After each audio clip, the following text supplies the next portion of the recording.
You've been holding on too tightly, to people, to outcomes, to versions of yourself that no longer exist. They told you happiness comes from having more, from love that stays forever, from plans that go your way, from control.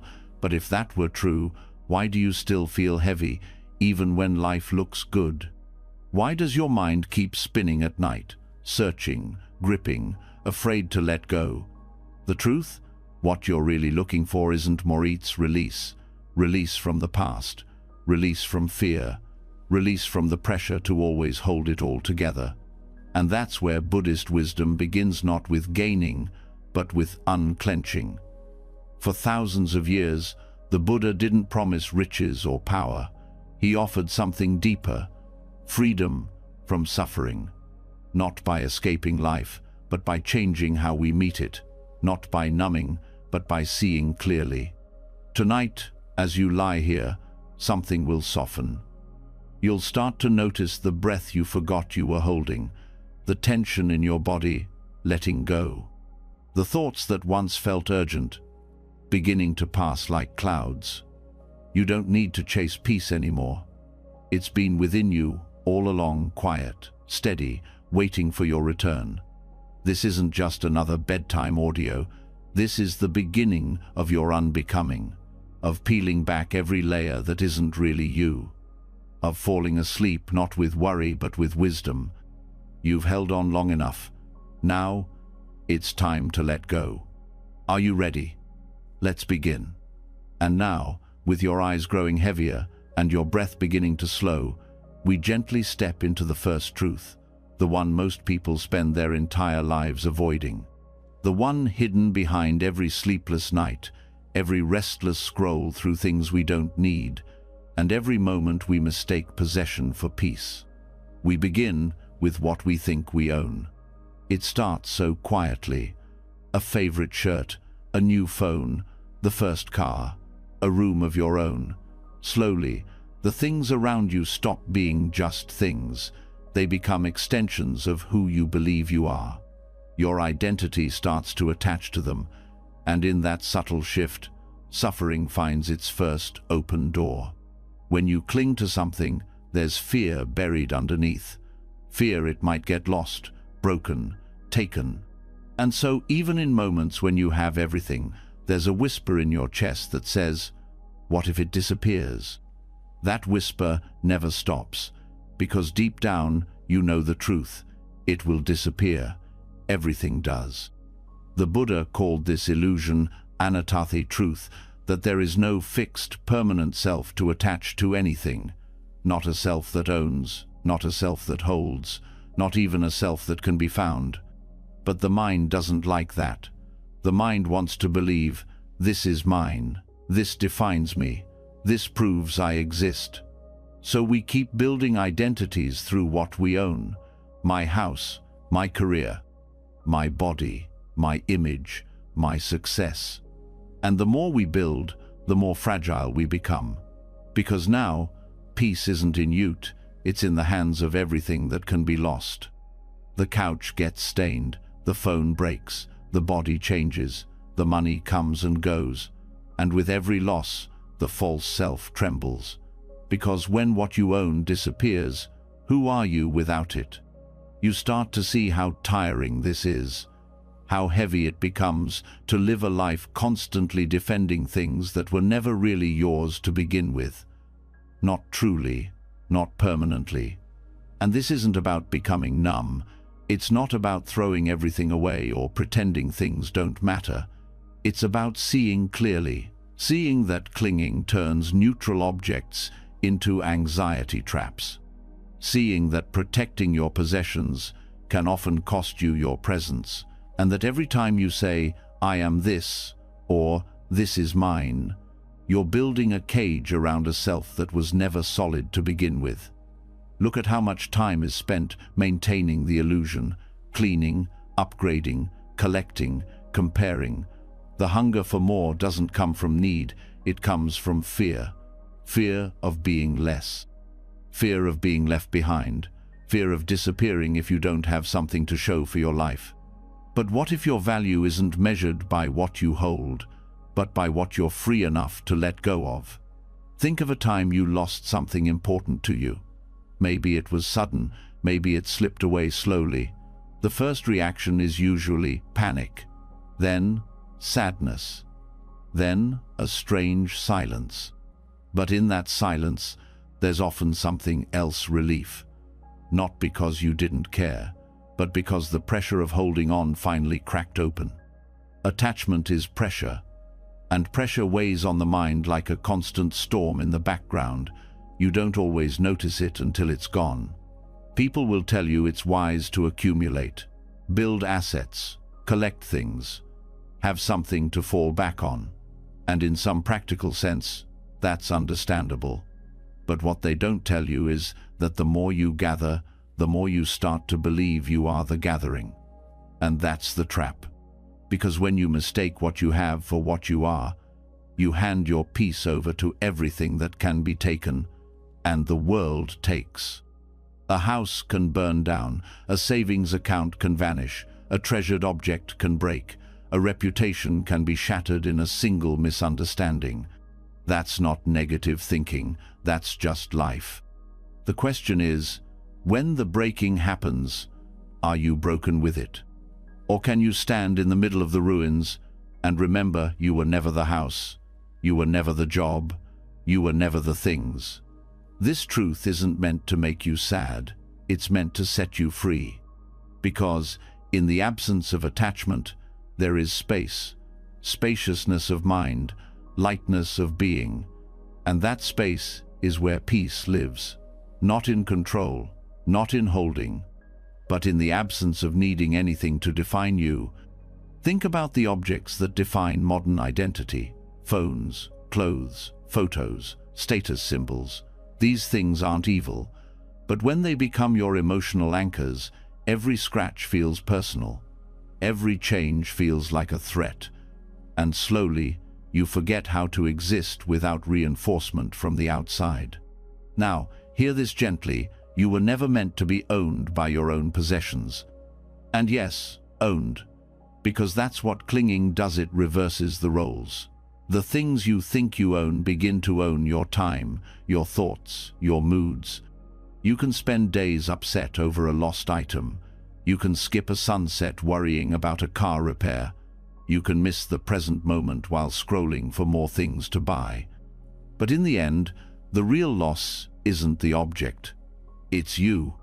You lose your stillness, your joy, your clarity, all to keep up a story of ownership that was never real. The teaching of anatta isn't abstract.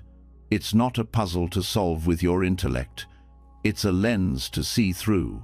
It reminds you that there is no permanent you that possesses anything. What you call you is just a stream of thoughts, sensations and feelings flowing through awareness.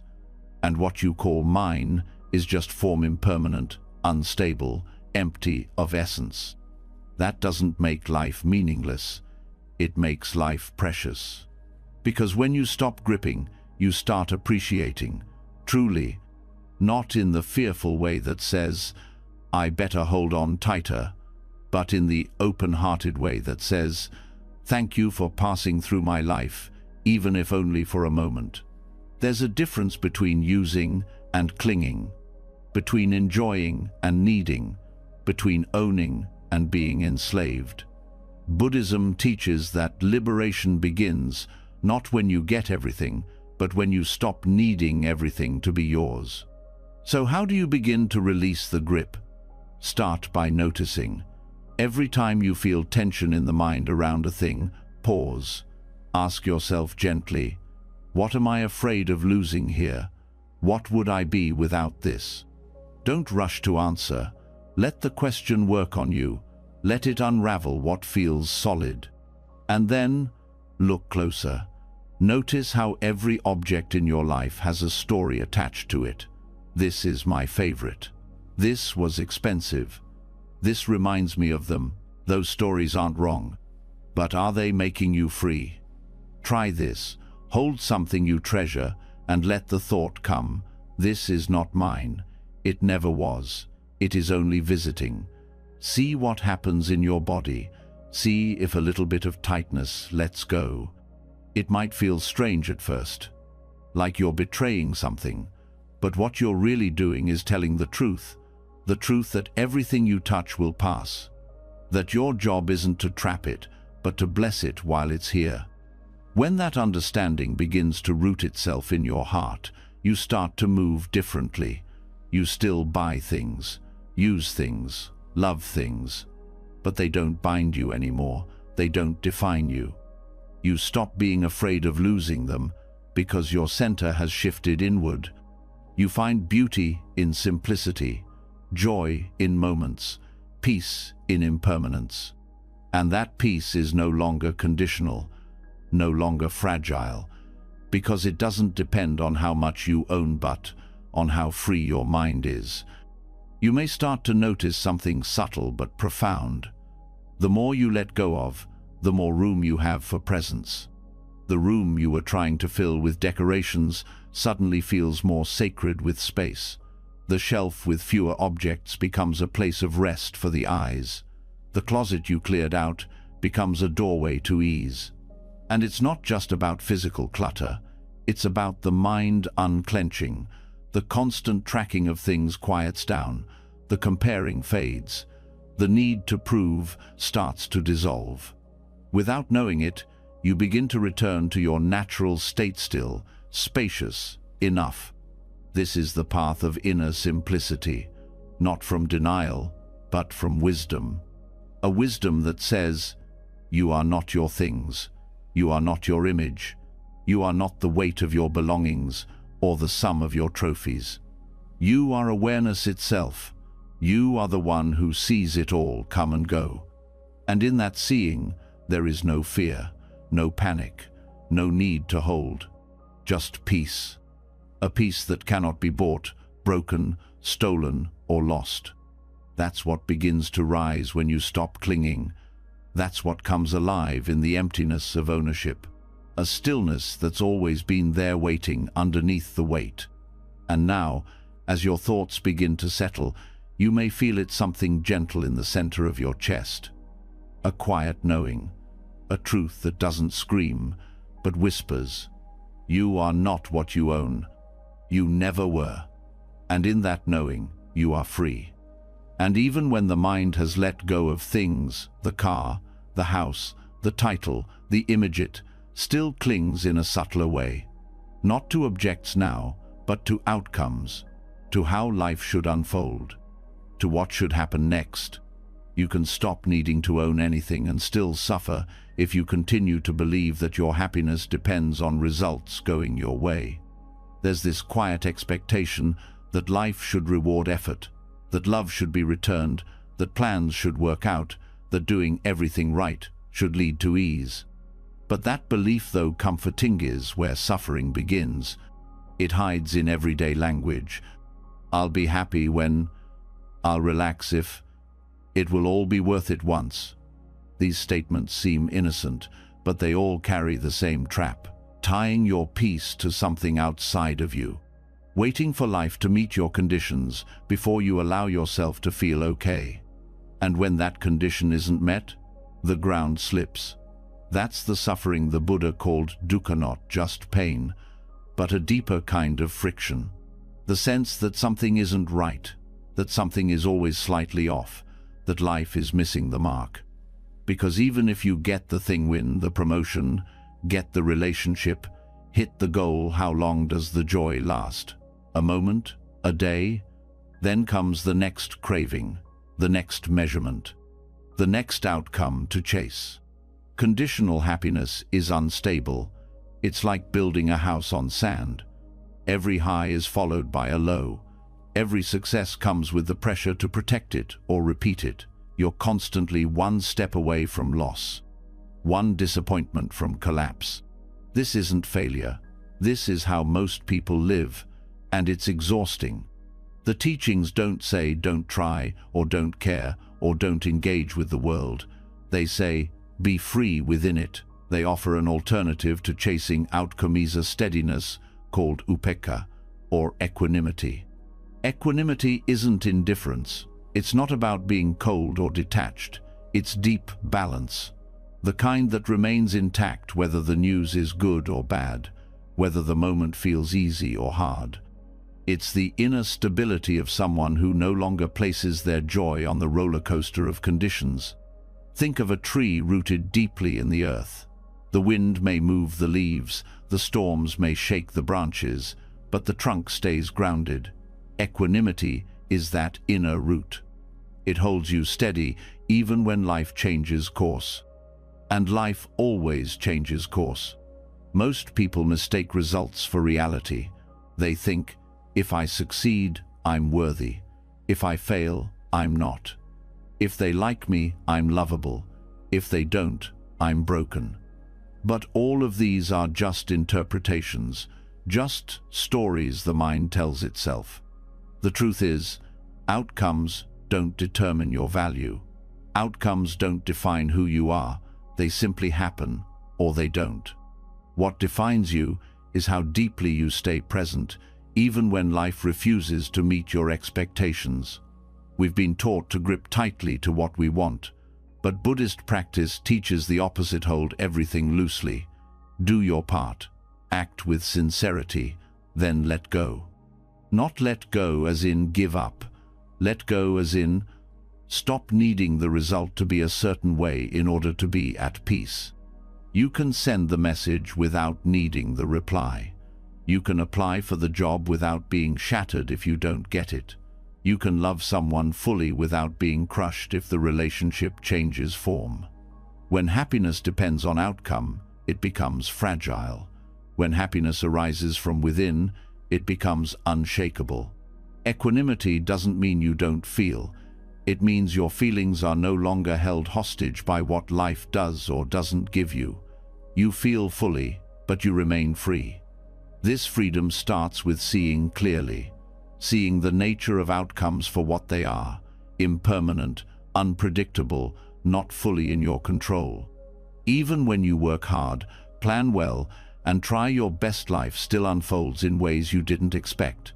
Sometimes in your favor, sometimes not. That's not failure. That's just the truth of how things are. And when you begin to live from that truth, the anxiety starts to fade. The grip begins to loosen. The need to manipulate every moment into something perfect loses its urgency. You stop arguing with reality. You start dancing with it. This doesn't make you passive. In fact, it makes you more powerful, because your energy is no longer wasted on fear or control. It's directed toward what you can do, showing up fully, acting with clarity, and releasing the rest.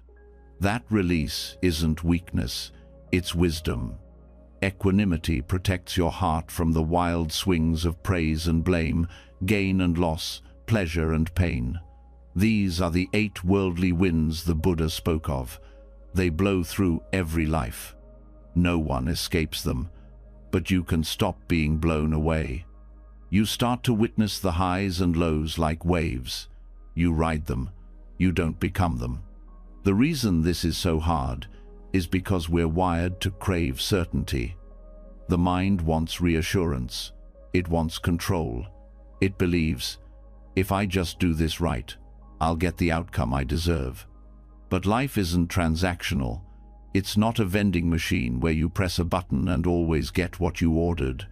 Sometimes you give everything and still lose. Sometimes you make a mistake and everything works out. That doesn't mean effort is useless. It means effort is sacred only when it's not chained to reward. When effort is tied to outcome, it breeds anxiety. When effort is tied to values, it becomes freedom. Act because it aligns with who you want to be, not because it guarantees a return. Love because love itself is a gift, not because you expect it back. Give because generosity nourishes your spirit, not because it builds your image. This shift from outcome to presence is radical. It takes practice. You'll forget. You'll slip back into old habits of measuring success by results. That's okay. Every time you return, you grow stronger. Equanimity is a muscle. It builds slowly, moment by moment, choice by choice. You can start with small things, a delayed response to a text, a meeting that doesn't go your way, an idea that's misunderstood. Feel the tightness that wants to react. Pause, breathe, stay. Let the moment be what it is. Notice the part of you that wants to fix it, control it, change it. Instead, practice the discipline of rest, of trust, of letting go without collapse. You'll find that underneath the disappointment is a stillness, a presence that doesn't need anything extra. That presence is your natural state. It doesn't disappear when things don't go your way. It just gets covered by reaction. When you stop tying joy to the next achievement, the next validation, the next victory, you become steady. And in that steadiness, you can do great things. Not because you're desperate to prove something, but because your action flows from clarity, from groundedness, from purpose. Upekkha doesn't erase your preferences. It doesn't mean you don't care. It means you're not controlled by what happens next. Your mind becomes less of a battlefield, more of a sanctuary. You begin to trust life, not because it always gives you what you want, but because you no longer demand that it does. This trust creates a spaciousness. You breathe easier, you think more clearly, you respond instead of react. You begin to feel like the sky vast, open, unchanged by the passing clouds. Every meditation, every mindful breath, every letting go builds this space. The more you release your need for the future to look a certain way, the more the present becomes enough. And when the present is enough, you're finally free. Because the deepest suffering doesn't come from what we experience. It comes from believing that something else should be happening instead. That's the root. And that's what equanimity dissolves. You no longer live with a clenched fist around each hope. You begin to walk with open hands, not empty open. This openness is where resilience lives.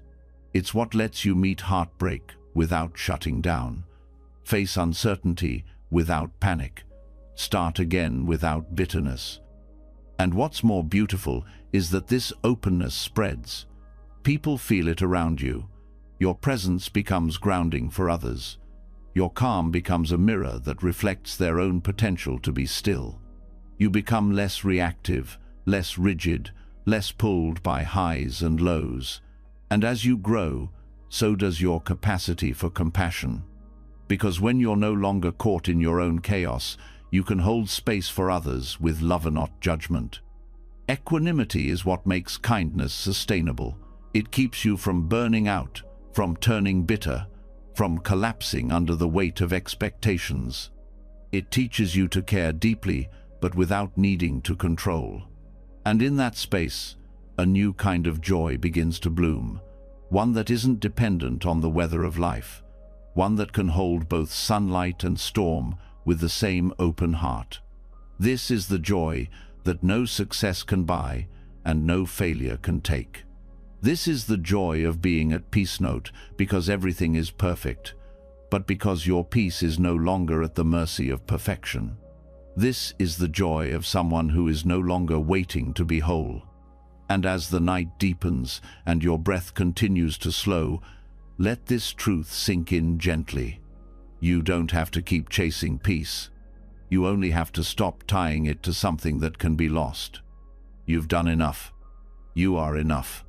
And right here, without needing to change a single thing, you can rest. Free.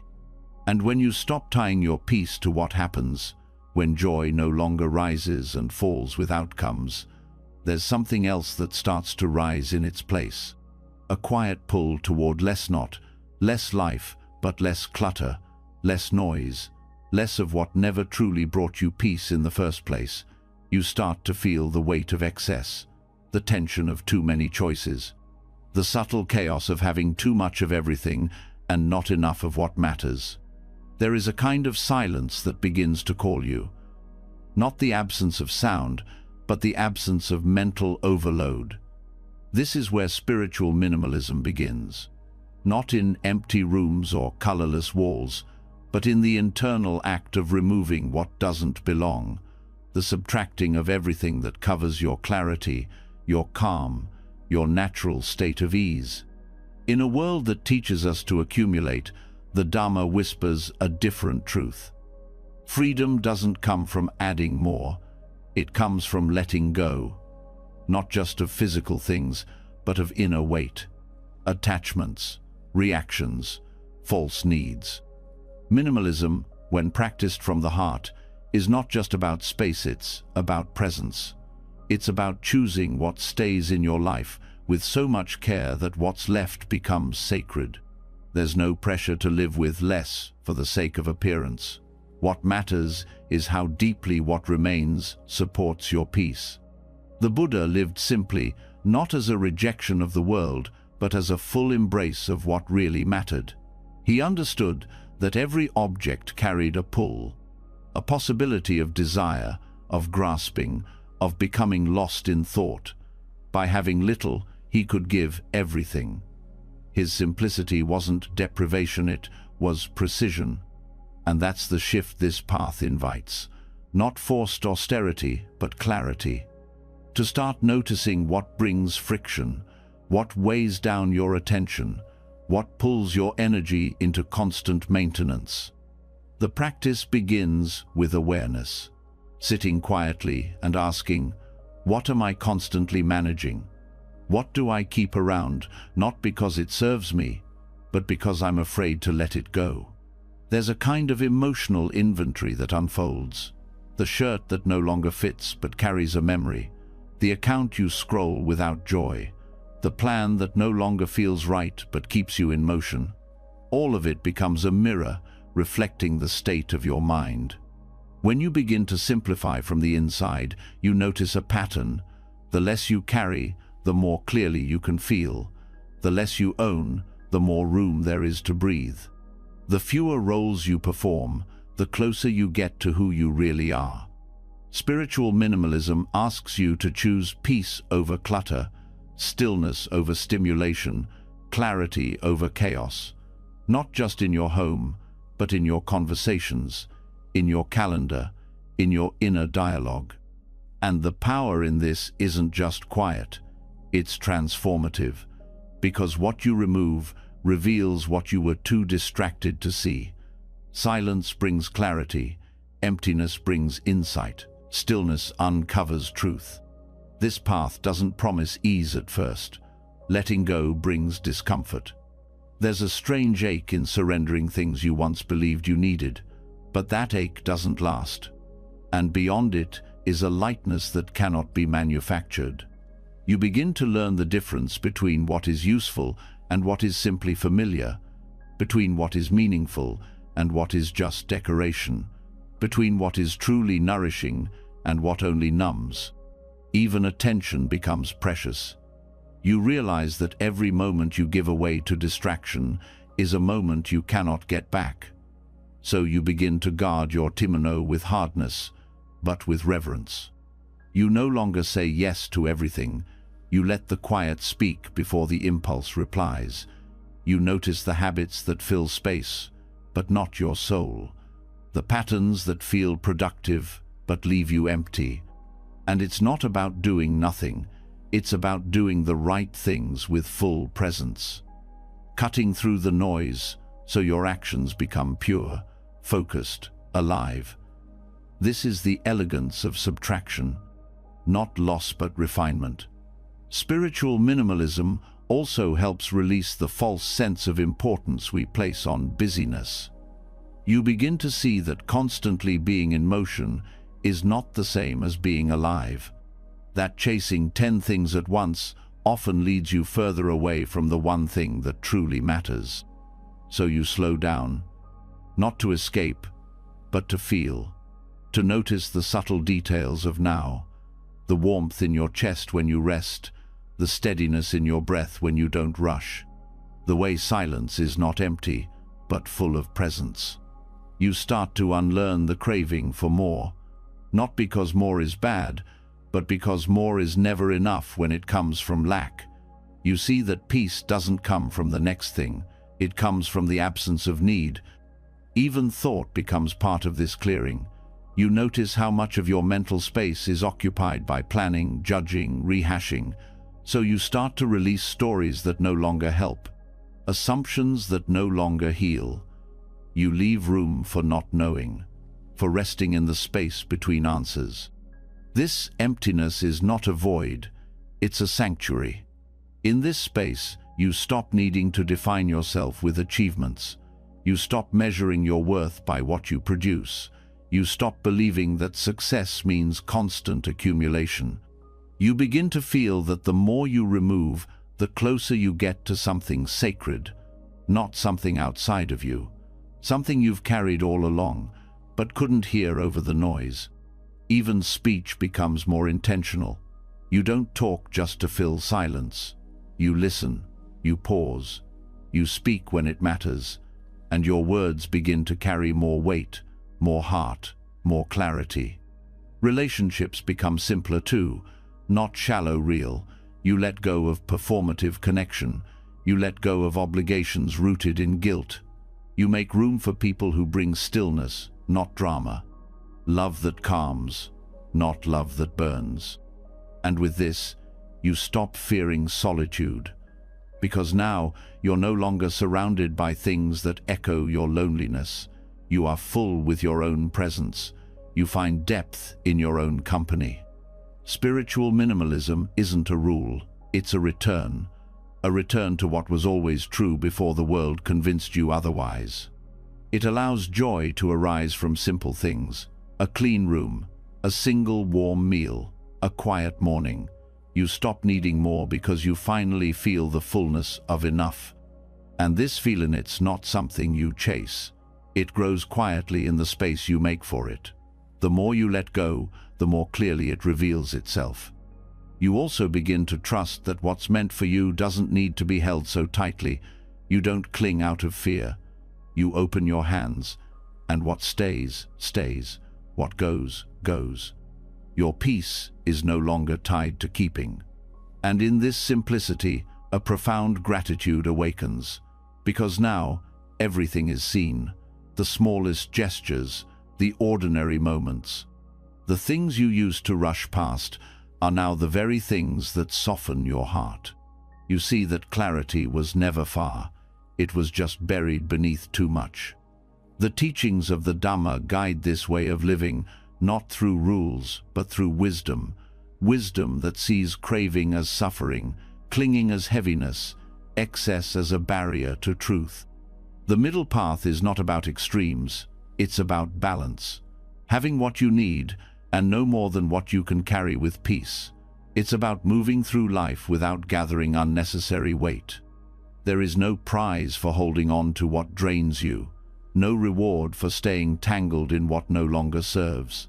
The freedom you long for comes from the courage to release, to refine, to live with care. You stop measuring yourself by what's visible. You start tuning into what's felt. Peace becomes your new form of wealth, clarity your new kind of success, space your new kind of luxury. And from this place, generosity blooms, because you are no longer trying to fill a hole inside you. You are full enough to give, to share without fear, to let others be without needing to possess. Your energy becomes focused, not scattered. Your life becomes aligned, not reactive. Your presence becomes a gift, not a performance. All of this begins when you choose less. Not from lack, but from deep, inner knowing. The knowing that in letting go, you are not losing. You are coming home. And as your breath softens and your mind grows quiet, allow this truth to settle in your bones. You are not what you own. You are not what you accumulate. You are the space beneath it all. Still, whole, free. And even when you've cleared the space around you, simplified your life, quieted the outer world, there's still one place left that holds weight, the mind. The deepest clutter isn't on your shelves. It lives in your self-image, in the silent, heavy expectations you carry about who you're supposed to be. The most exhausting things we hold on to aren't objects or plans. They're identities, roles, beliefs about how life should be and how we should show up in it. Thoughts like, I should be stronger by now, I should be more successful, I should be happier, I should always know what to do. These shoulds aren't harmless. They wrap themselves around your mind like armor that gets heavier with time. They whisper that you're not enough unless you're constantly becoming something better. They convince you that peace is something you'll earn, not something you already have access to. And yet, what's most painful about should isn't just the pressure, it's the way it turns the present moment into a problem. Every breath becomes insufficient. Every quiet becomes guilt. Every pause becomes failure. This is what happens when your identity becomes rigid, when your self-narrative is so tightly defined that there's no space left to simply be. You wake up each day already in a race against your own expectations. You measure your worth by how closely your current self matches the version of you think you should be. The Buddha taught that clinging to identity is one of the deepest forms of suffering. Because when you believe you are your story, every shift feels like loss, every failure feels like collapse. Every change threatens the person you think you need to be in order to be loved, respected, safe. But who wrote these rules? Where did these shoulds come from? They weren't born in silence. They were shaped by culture, by memory, by comparison, layered on over time until you forgot they were optional. Until you believed them so completely that you started treating them like facts. And yet, when you look closely, you start to see cracks in the story. Moments where your truth didn't match the narrative, feelings that didn't fit the role. A tug in your chest that said, there has to be another way to live. This is where mindfulness becomes powerful, not just as a practice, but as a path to freedom. Because mindfulness allows you to see your thoughts without becoming them. It lets you witness the shoulds arise without following them blindly. When a thought appears, I should be better at this by now, you learn to pause, to notice, to ask, who says? You begin to recognize that thoughts are not commands, that beliefs are not truths, that identities are not prisons unless you lock the door from the inside. As you stay present with what's actually happening, rather than comparing it to what should be, you soften. You stop resisting the moment and start relating to it. And from that relationship, peace grows. Letting go of should is not about becoming passive or careless. It's about stepping out of the war with yourself. It's about no longer seeing your growth as a constant correction, but as a natural unfolding. When you stop defining yourself by fixed roles, the strong one, the successful one, the kind one, you give yourself permission to be real, to be messy, to be fully alive. You no longer need to perform your worth. You simply return to it. And in that return, there's healing. Because so much of your pain wasn't from what happened, it was from what you told yourself should have happened instead. From the version of life you built in your head that never quite matched the life in front of you. This is where inner conflict fades. When you no longer argue with reality. When you see that you don't need to become anything in order to belong here, that your value isn't conditional, that your being is already enough, even without proving or perfecting. The mind resists this. It wants to hold on to a clear image of self. But clarity doesn't always come from definition. Sometimes it comes from dropping the labels altogether. From being willing to exist in between identities, in the openness of not knowing. The ideal self is always just out of reach. It's shaped by dreams and fears. It promises happiness but often delivers anxiety. Because the more you chase it, the more you feel like who you are now isn't good enough. But mindfulness invites you into the now, not as a place to fix, but as a place to meet yourself honestly. It reveals that peace doesn't come from reaching your ideal. It comes from letting go of the need to arrive. You begin to understand that who you are is not a fixed point. You are a process, a stream of experiences, a changing dance of body, thoughts, feelings, and consciousness. The more you try to freeze that into a solid self, the more tension you create. Freedom lives in fluidity, in letting yourself evolve without needing to match anyone's timeline, in allowing moments of confusion without turning them into failure, in being sad without needing to be the positive one, in being tired without thinking you're lazy. This is the practice of deep compassion, not the kind you offer to others while staying hard on yourself, the kind that looks at your own heart and says, "You don't need to be more than this to be worthy." That kind of compassion dissolves the shoulds. It sees the mind's demands and gently steps aside. It listens, not to argue, but to hold. And in that holding, old beliefs begin to lose their grip. You stop needing to be perfect. You stop needing to be impressive. You stop needing to be anyone other than who you are in this breath. And what rises in place of all that effort is relief.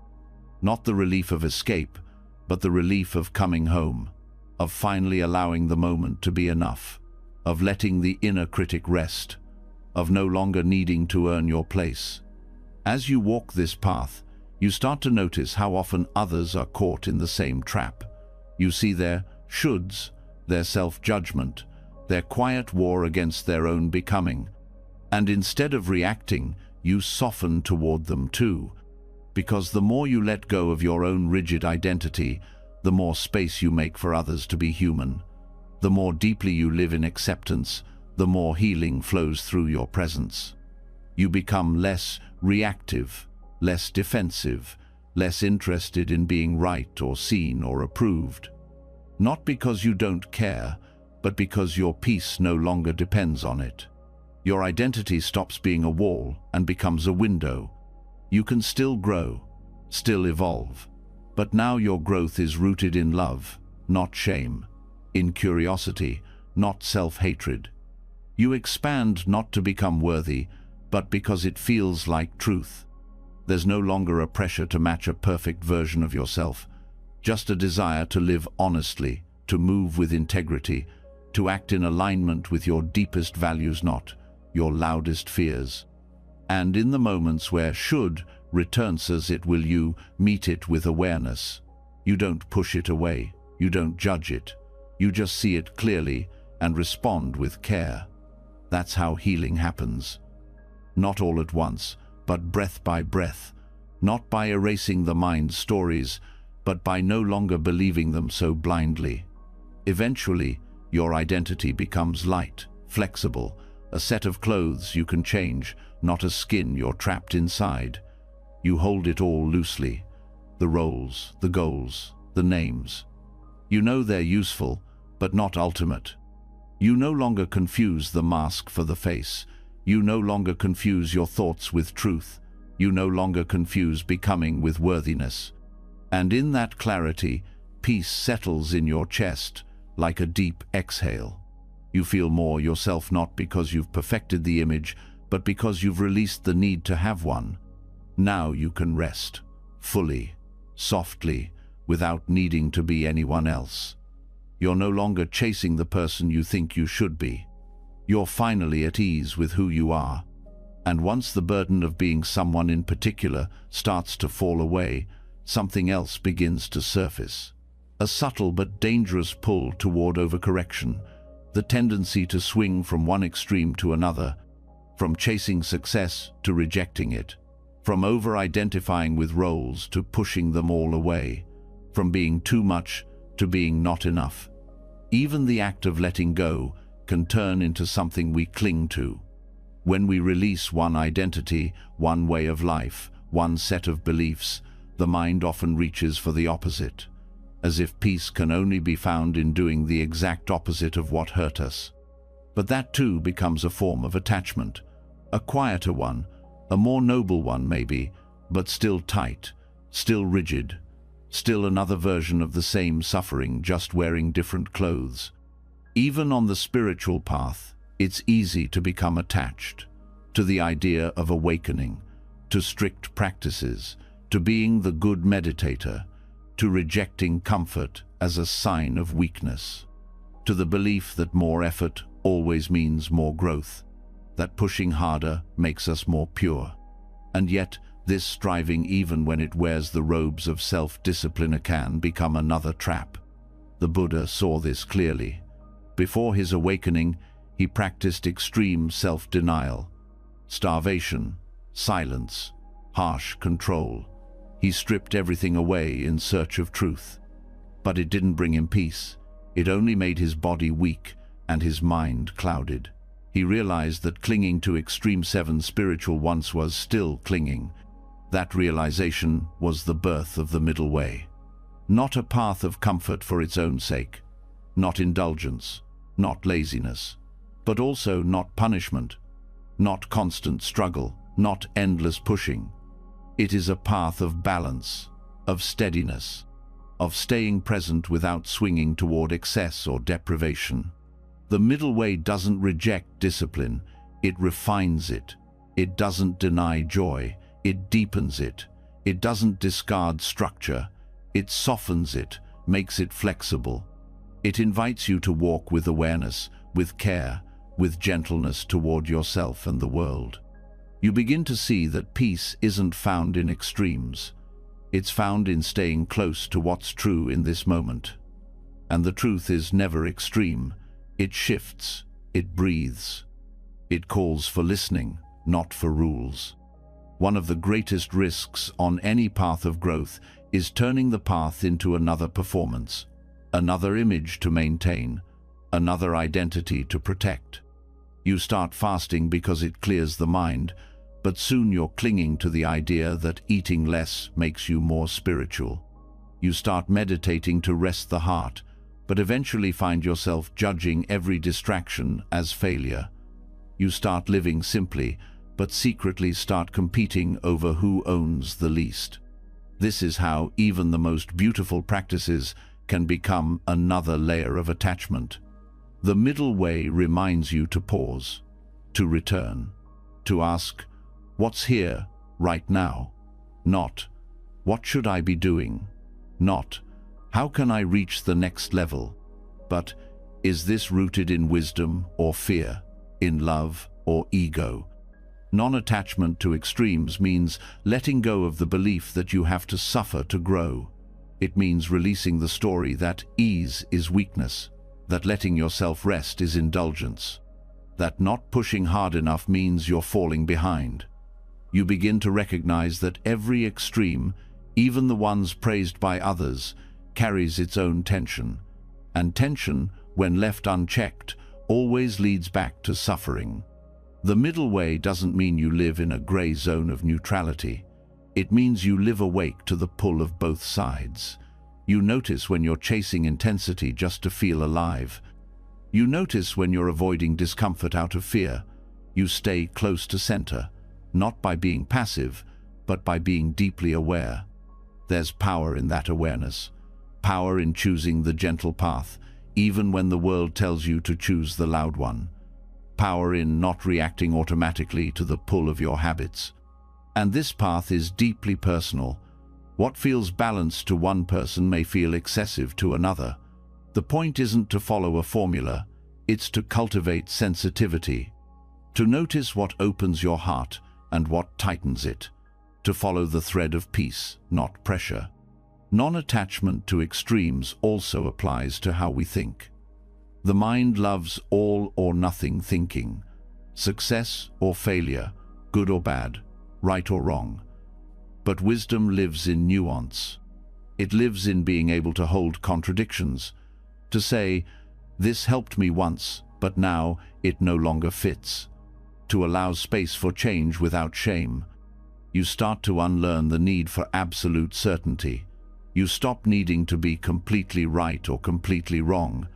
You accept that truth is often a moving thing, that growth is not a straight line, that healing doesn't always look noble, that rest is sometimes the bravest choice. This way of living creates depth, because now you're not avoiding life, you're meeting it fully, without filters, without clinging to how it should feel. without needing to label every moment as success or setback. You walk through pleasure and pain with the same presence, through clarity and confusion with the same breath, through praise and blame without chasing one or hiding from the other. And slowly, you start to feel more whole, not because you've perfected balance, but because you've stopped resisting it. You've stopped swinging so far in either direction that you forget the middle exists. There is a softness that grows when you no longer have to prove anything, when your worth isn't measured by how hard you try or how little you need, when you stop competing with your past self or future goals. Non-attachment to extremes lets you love yourself when you're tired. It lets you respect yourself when you say no. It lets you move through the world with a kind of quiet confidence, the kind that comes from control, but the kind that comes from harmony. This harmony extends to your relationships. You no longer need to be all things to all people. You stop swinging between isolation and overgiving. You stop needing others to agree with you in order to feel secure. You listen more. You argue less. You recognize that truth can be shared without being forced, that boundaries can exist without walls, that connection is not found in intensity, but in consistency. And just like that, the middle path isn't just a concept, it becomes your ground, the place you return to again and again. When life pulls too hard in one direction, it becomes your compass. There's nothing flashy about this way of living. It won't always be noticed, but it will be felt. In the way your nervous system settles, in the way your breath deepens, in the way your mind softens. You'll know you're on this path when peace stops being a goal and starts being your default. When you stop looking for signs that you're doing it right and start trusting how it feels. The mind may still reach for extremes. That's its nature. But now, you have a deeper intelligence guiding you, the part of you that remembers how balance feels, how clear the sky is after the storm of striving fades. You don't need to be the most disciplined, or the most surrendered, or the most enlightened. You just need to be honest enough to see when you're clinging again, brave enough to return to center. And that returning, that's the practice, not perfection, just returning, over and over, with patience, with care, with love. No extremes, no drama, just presence, just now.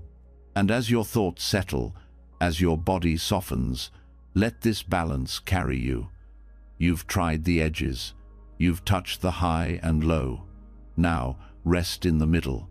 Here is where you begin to remember the quiet power of enough.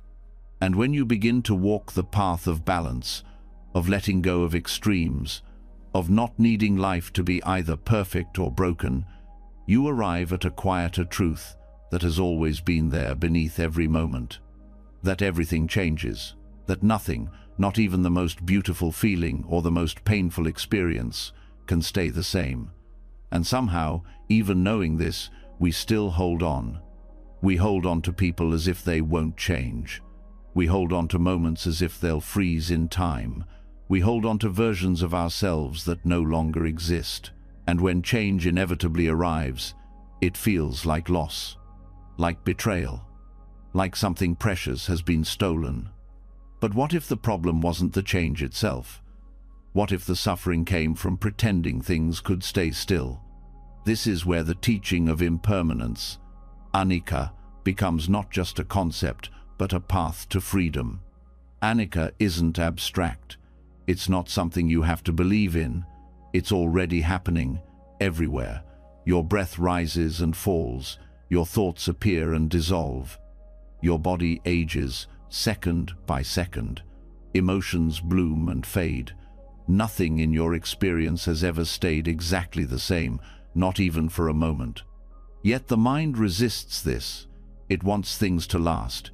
It wants to capture joy and keep it, to control pain and avoid it.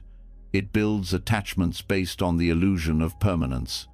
But what it holds onto is already slipping away. And that's where the clinging starts. Not out of greed, but out of fear. Fear of endings, fear of change, fear of disappearing with the things we love. But clinging doesn't stop change. It only adds suffering to something that was already going to pass. So the practice becomes learning to live in truth, to stop pretending that things are stable when they are not, to love without trying to own, to grieve without collapsing, to see clearly that everything we experience is in motion like waves moving through the ocean, never still, never separate from one another. One way to internalize impermanence is to begin observing it directly. You can sit with your breath and notice how each inhale disappears into an exhale, how the space between each breath is never quite the same, how your body moves even in stillness, how even the feeling of stillness shifts as you observe it. This kind of awareness isn't passive, it's precise. It tunes you into reality, not as an idea, but as a living process. You begin to see that emotions, no matter how intense, have a life cycle. That joy peaks and softens, that sadness rises and dissolves, that anger flares and cools. Nothing stays. And this is not meant to make you numb, it's meant to liberate you, because once you see the transient nature of experience, you stop building your identity on temporary states. You no longer say, "I am this anger," or "I am this pain," or even, "I am this joy." You start to say, "This is visiting me now, and it will pass." That shift changes everything. It allows you to sit with pain without fearing it will last forever. It allows you to enjoy pleasure without needing to possess it. It allows you to meet people as they are, without needing them to stay the same. You begin to relate to life as a series of moments, not a permanent structure. Each moment is new, alive, changing, and when you live like that, your heart stays open, because you're no longer demanding that anything last. You're just being present and allowing. Letting go of emotional clinging doesn't mean you stop caring. It means you stop gripping. You love fully, knowing that love will shift. You celebrate, knowing the celebration will end. You mourn, knowing the grief will soften. You participate in life without needing it to give you guarantees. This makes space for real compassion, because now you don't have to fix or hold on to anyone's story. You can be with others in their pain, knowing it won't define them. You can forgive, knowing people change. You can trust in the unfolding, even when it's uncertain. And in yourself, you can forgive your past. You can let go of guilt that no longer helps. You can stop carrying old identities like baggage you forgot to put down, because now you see that even your most deeply held beliefs about who you are temporary. You are not the sadness you once felt. You are not the mistakes you once made. You are not bound to your history. You are changing, even now, softly, quietly, with every breath. There is also a deeper truth to impermanence. The things you fear losing were never truly yours. The people you love are not possessions. The experiences you cherish are not property. They passed through your life, touched you, moved you, and now they live in memory. And memory, too, shifts. This can feel heartbreaking at first, but over time it becomes a kind of relief, because now you're no longer responsible for keeping the past alive. You're free to meet life where it is instead of where it was. This creates a kind of emotional maturity. You stop needing people to stay the same in order to love them. You stop resenting change. You start to respect impermanence not as a thief, but as a teacher. And you begin to see the wisdom in transience, the way impermanence sharpens your appreciation, the way it draws your attention to what matters. Because now every sunrise feels like a gift. Every conversation feels more sacred. Every goodbye carries grace. Nothing is wasted when you know nothing will last. One powerful practice is to reflect regularly on the changing nature of all things. You might look at a photo from years ago and simply notice, I am no longer that person. You might revisit a place and feel how it has shifted. You might hold your breath and feel it dissolve. These small reflections plant seeds, seeds of letting go, seeds of insight. Over time, these seeds grow into wisdom, a wisdom that doesn't panic when life turns, a wisdom that doesn't freeze when things fall apart, a wisdom that knows, this too is passing. This truth can even hold you in grief. When someone you love changes or leaves, when something precious ends, the pain is real. But impermanence doesn't mean pain disappears. It means pain moves. It changes form. It softens if you let it. Clinging doesn't make love deeper. It makes love fearful. And love touched by fear always asks for more than it can hold. But love rooted in impermanence knows its own beauty. It doesn't need to last forever to be meaningful. It doesn't need to be controlled to be real. You begin to love without demand, to feel without resistance, to live without needing every chapter to be happy, because now you see the thread that runs through every chapter, presence. And presence, when it's clear, holds everything without clinging. And the more you live this way, the more you see the subtle places where clinging hides, in expectations, in nostalgia, in assumptions about how things should go. You start to notice how tight the body feels when you're resisting change, how soft it becomes when you accept it. This is where the body and mind begin to align. The body learns to release what the mind once held. The breath becomes a teacher, the heartbeat becomes a reminder. Each movement becomes a meditation on impermanence. You no longer fear change, you welcome it, because now you're not using life to build something fixed. You're walking with it, breathing with it, meeting each moment with open hands. And what grows in those open hands is not control. It's trust. Trust in your ability to meet whatever arises. Trust in your strength to hold joy and sorrow with equal grace. Trust in the rhythm of life to bring what's needed, not what's expected. This is not passive. It is deeply alive. It lets you feel everything, fully, without getting trapped, without needing to freeze time.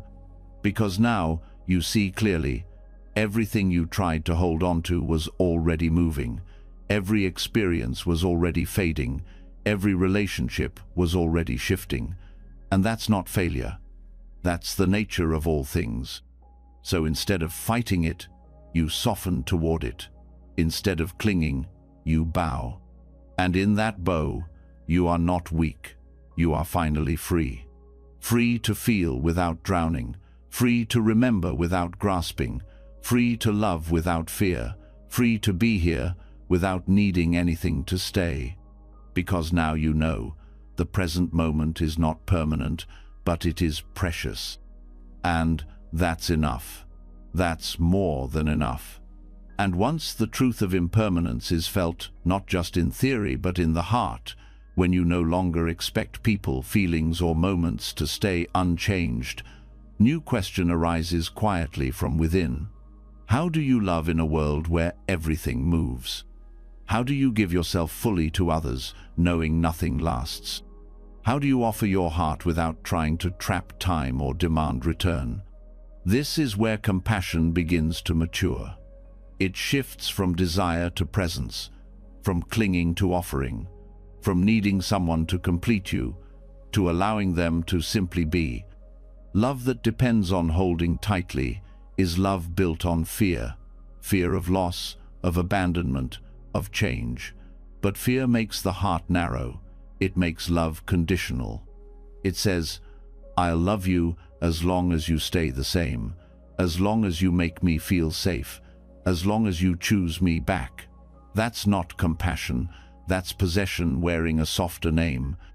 The Buddha's teaching on meta-loving kindness is not about romantic drama or emotional dependence. It is a quiet, steady warmth extended to all beings, without exception. It does not ask for recognition or repayment. It does not attach to outcome. It wishes for the happiness of others, simply because they exist. And yet, metta is not distant or cold. It's not the absence of feeling. It is love purified of craving, love that doesn't need to hold anything to feel full, love that does not collapse when it is not returned, because metta arises from within, not from need, but from understanding. This kind of love feels unfamiliar at first. Most of us have been taught that loving deeply means needing deeply, that if we don't ache when someone leaves, we didn't love them enough. That intensity means sincerity. But real love is not intensity. Real love is consistency, spaciousness, clarity, a willingness to be present with someone without trying to control the story. You can love someone deeply without attaching your identity to them, without building your future around their presence, without making their choices about you. This does not make the love smaller, it makes it more stable, and it allows the other person to breathe. Love with attachment says, I need you to behave a certain way so I can feel secure. Metta says, may you be free even if your path leads you away from me. This kind of love is not easy, but it is freeing. It is what transforms love from a contract into a gift. In practice, it begins with noticing the expectations you place on the people you love. Whether spoken or silent, these expectations often carry conditions. If they care, they'll reach out. If they really love me, they'll change. If I matter, they'll stay. These thoughts don't create closeness. They create tension. They build walls. They confuse love with control. Letting go of these conditions doesn't mean you accept harm. It doesn't mean you allow yourself to be mistreated or forgotten. It means you recognize that you can care deeply for someone and still respect their freedom. That you can create space for them to grow in directions you didn't plan. That their journey is not yours to write. The most powerful form of love allows others to be themselves without shrinking to fit your needs or stretching beyond their limits. And in that same breath, it allows you to do the same. Metta does not dissolve healthy boundaries. It strengthens them, because when you love without clinging, you are no longer afraid to say no. You are no longer afraid to walk away if respect is missing. You are no longer shaped by someone else's emotions. You meet them where they are, not where you wish they'd be. And you do this not with bitterness, but with calm. The mind may resist. It may say, but this feels distant, like I don't care. But look closer, you do care. You care enough to stop making someone else responsible for your happiness. You care enough to stop demanding that their presence make up for your fear of being alone. This is how self-love and compassion for others begin to meet. You stop needing another person to fill the emptiness inside you, because you've made space within yourself to hold your own emotions. You stop grasping for love as proof of worth, because you know your worth is not up for debate. And from this place, love flows more easily, more honestly, more gently. You can say, I love you, without needing to hear it back. You can give attention without needing it returned in the same form. You can show up fully without checking how the other person is measuring your value. Because now, your love is not a negotiation, it is a reflection of your clarity. This does not make you passive in relationships. It makes you steady. It helps you see clearly when love is mutual and respectful, and when it's time to let go. It prevents you from staying in something that is hurting you, just because you once felt safe. Non-clinging love creates resilience. It allows your heart to open without fear of breaking. It teaches you to stay present, to appreciate what is here now, without demanding that it stay forever. And if it leaves, you grieve, you feel, but you do not collapse. Because you were never trying to own something that could never be owned. This also applies to those who are gone, to people who have passed, to relationships that have ended, to connections that faded. You can still love them, but now that love is free of weight, It doesn't trap you in memory. It honors what was, without needing to recreate it. You begin to love not because someone completes you, but because your heart is open. You begin to love not to be needed, but to be present. You begin to love without fear of losing, because your peace is not dependent on anyone staying. Metta, when practiced deeply, becomes a kind of refuge, a home you carry inside. A warmth that doesn't fade just because someone leaves or changes. It's not fragile because it isn't based on agreement. It's based on understanding that every being suffers, hopes, loves, and longs just like you. And when you see that, your love becomes vast. It includes strangers. It includes people who have hurt you. It includes yourself, especially when you forget everything you've just read. This is not softness that makes you weak. It is strength born from the absence of fear. You become someone who can hold others without needing to hold on to them. You can share joy without fear of its ending. You can sit in silence with someone and feel full. This is how compassion becomes unconditional, not because you're above human emotion, but because you are more present with it. You see that the attempt to possess love is what makes it disappear. That love grows in freedom, not in control. This kind of love doesn't need constant proof. It doesn't need to be loud. It doesn't need to be explained. It is steady, like the ground beneath your feet, like the breath that keeps you alive without needing to be noticed. And in this steadiness, you find a new kind of security, not one built on promises, but on presence, not on labels, but on care, not on fear, but on truth. The more you rest in this kind of compassion, the less you feel lonely, even when you're alone. The less you chase affection, because you are no longer empty. The less you fear being forgotten, because you have remembered your own fullness. This does not mean you stop loving. It means you start loving more fully. It does not mean you disconnect. It means you stop confusing merging with connection. It does not mean you give less. It means you give freely. You begin to understand that love is not something you get. It's something you are. It's something you live. It's something you choose again and again, not because you have to, but because it's who you are becoming. A heart that no longer fears letting go is a heart that can truly hold. And as this night deepens and you soften into yourself, let this truth settle without effort. You can love without needing to possess. You can care without needing to control. You can give without needing to keep. You are safe to love freely. You are safe to let love move. You are safe because your peace is no longer in someone else's hands. And when love is finally freed from clinging, when it no longer wraps around another with fear, when it opens and softens instead of holding tight, something else begins to rise into view. The weight of what has already happened, the memories that tug at the mind, the echoes of past choices, old versions of yourself, moments you wish had gone differently. Even without realizing it, you're still holding on to what no longer exists, expecting it to give answers, identity, or closure. This is where suffering continues to hide not in what's happening, but in what has already passed. The past, as the Buddha taught, is a mental construct. What once existed is gone. It cannot be revisited, touched, or fixed. Yet the mind plays it again and again, hoping repetition will bring relief. It becomes attached to memories, as if they were still real, still alive, still able to be changed. Regret is the signal that something is being clung to.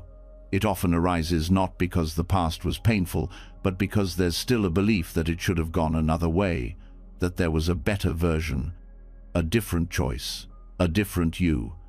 And so the mind keeps revisiting it, layering new thoughts over old experiences, trying to reshape something that no longer exists. This is where the teaching of momentariness, kanikavada, becomes deeply important. It reveals that what we call a moment is not a fixed point in time. It is a rapid arising and passing. Everything form, feeling, perception, thought, consciousness arises and dissolves faster than we can hold. The past isn't behind you, it's already gone before you noticed it. Every thought, every feeling, every impression, every identity is constantly breaking down and reforming. There is no permanent piece of the past you can go back to. There is only memory, which is happening now. And memory is not fact. It is shaped by interpretation, emotion, and repetition. It shifts each time it is recalled. So what are we really holding on to when we hold on to the past? We're holding on to the story we built around what happened. The version that says, I was wrong, they were wrong, this should not have happened, I should have done more. But those stories are happening now. They are not the past. They are the present mind replaying images it believes are still relevant. Clinging to the past also shapes identity. You begin to say, this is who I am because of what happened. You become your trauma, your mistake, your history. But the truth is, the version of you that lived that moment is gone, just like the moment itself. There is no stable thread connecting then to now, only memory and belief. To see this clearly is to begin to free yourself. You start by noticing how the mind returns to certain memories again and again, the places it gets stuck, the emotions it repeats. Noticing doesn't mean suppressing. It means seeing the habit without getting caught in it. Here is the story again. That simple noticing creates space. You can begin to ask softly, what am I trying to resolve by going back? What do I think I'll find if I keep reviewing this? Often, the answer is validation, or control, or clarity. But those things don't come from the past. They come from meeting the present with honesty, from letting the past inform your wisdom, but not run your life. In Buddhist practice, we don't erase the past. We see through it. We bow to its lessons. We learn to carry memory lightly, not as a chain, but as a gentle thread, something we can touch without being bound to it. This changes your relationship with regret. You stop asking, how do I fix what can't be changed? And start asking, what have I learned? What can I carry forward? This is not denial. This is maturity. This is the mind waking up from its trance. Because while the past cannot be revisited, your relationship to it can always evolve. The story you tell yourself can soften, the tone can shift. You can look back and see not only what went wrong, but also what you survived. Not only the harm, but the healing. And when you see that clearly, you begin to forgive not as a favor to the past, but as a gift to the present. You release the grip. You allow what happened to be just that, something that happened. This includes forgiving yourself, which may be the hardest part, because when regret becomes part of your identity, letting it go can feel like letting go of your moral compass. But forgiveness doesn't mean what you did was right. It means you've stopped demanding punishment as the price of growth. Self-forgiveness is not indulgence. It is honesty. A recognition that the version of you who acted in the past was not the same person you are now, that you too were learning, that you did the best you could with the clarity you had, and that now your work is to live from greater clarity, not from guilt. Guilt that is carried beyond its lesson becomes ego. It turns into a story about how flawed you are. But the Dhamma is not interested in your guilt. It is interested in your awakening, in your ability to meet the present without distortion. Every moment you spend locked in the past is a moment you are not here, not seeing, not listening, not breathing. You are missing your life while staring at one that no longer exists. Letting go of the past also dissolves the illusion of time as a line. In deep awareness, you see that time is not a straight path from then to now to later. It is a collection of ever-unfolding moments, each one complete in itself. And when you live this way, You no longer seek resolution in the future. You no longer need closure from a person who won't return. You no longer wait for the perfect moment to feel free. You realize the only moment you can ever touch is this one. This realization doesn't make the past meaningless, it makes it sacred, because it taught you something, and now it has done its job. It can rest. To support this letting go, Buddhist practice invites reflection on impermanence, death, and the changing nature of self. Contemplating death doesn't create fear, it creates clarity. It helps you see that life is too short to carry old stories, that every breath is a chance to begin again. You can also work directly with the body. Notice where past memories show up as tightness, where regret sits as heaviness. Breathe into those places. Let the body tell the truth that the mind avoids. The truth that pain passes when you stop feeding it. There is no timeline for this release. There is only presence, returning again and again to what's here, to what is still alive, to what wants to be felt now not replayed, but acknowledged. This presence is your anchor, your temple, your freedom. And the more you return to it, the less you need the past to be different.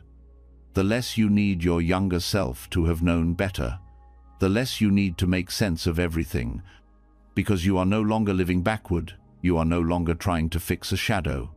You are here, with breath, with awareness, with enough space inside you to hold both memory and possibility without being ruled by either. And in that space, you can finally rest, not because everything is resolved, but because you are no longer trying to resolve what cannot be undone. You are walking forward, not because you forgot the past, but because you've stopped trying to return to it. And the present, for the first time, feels like home.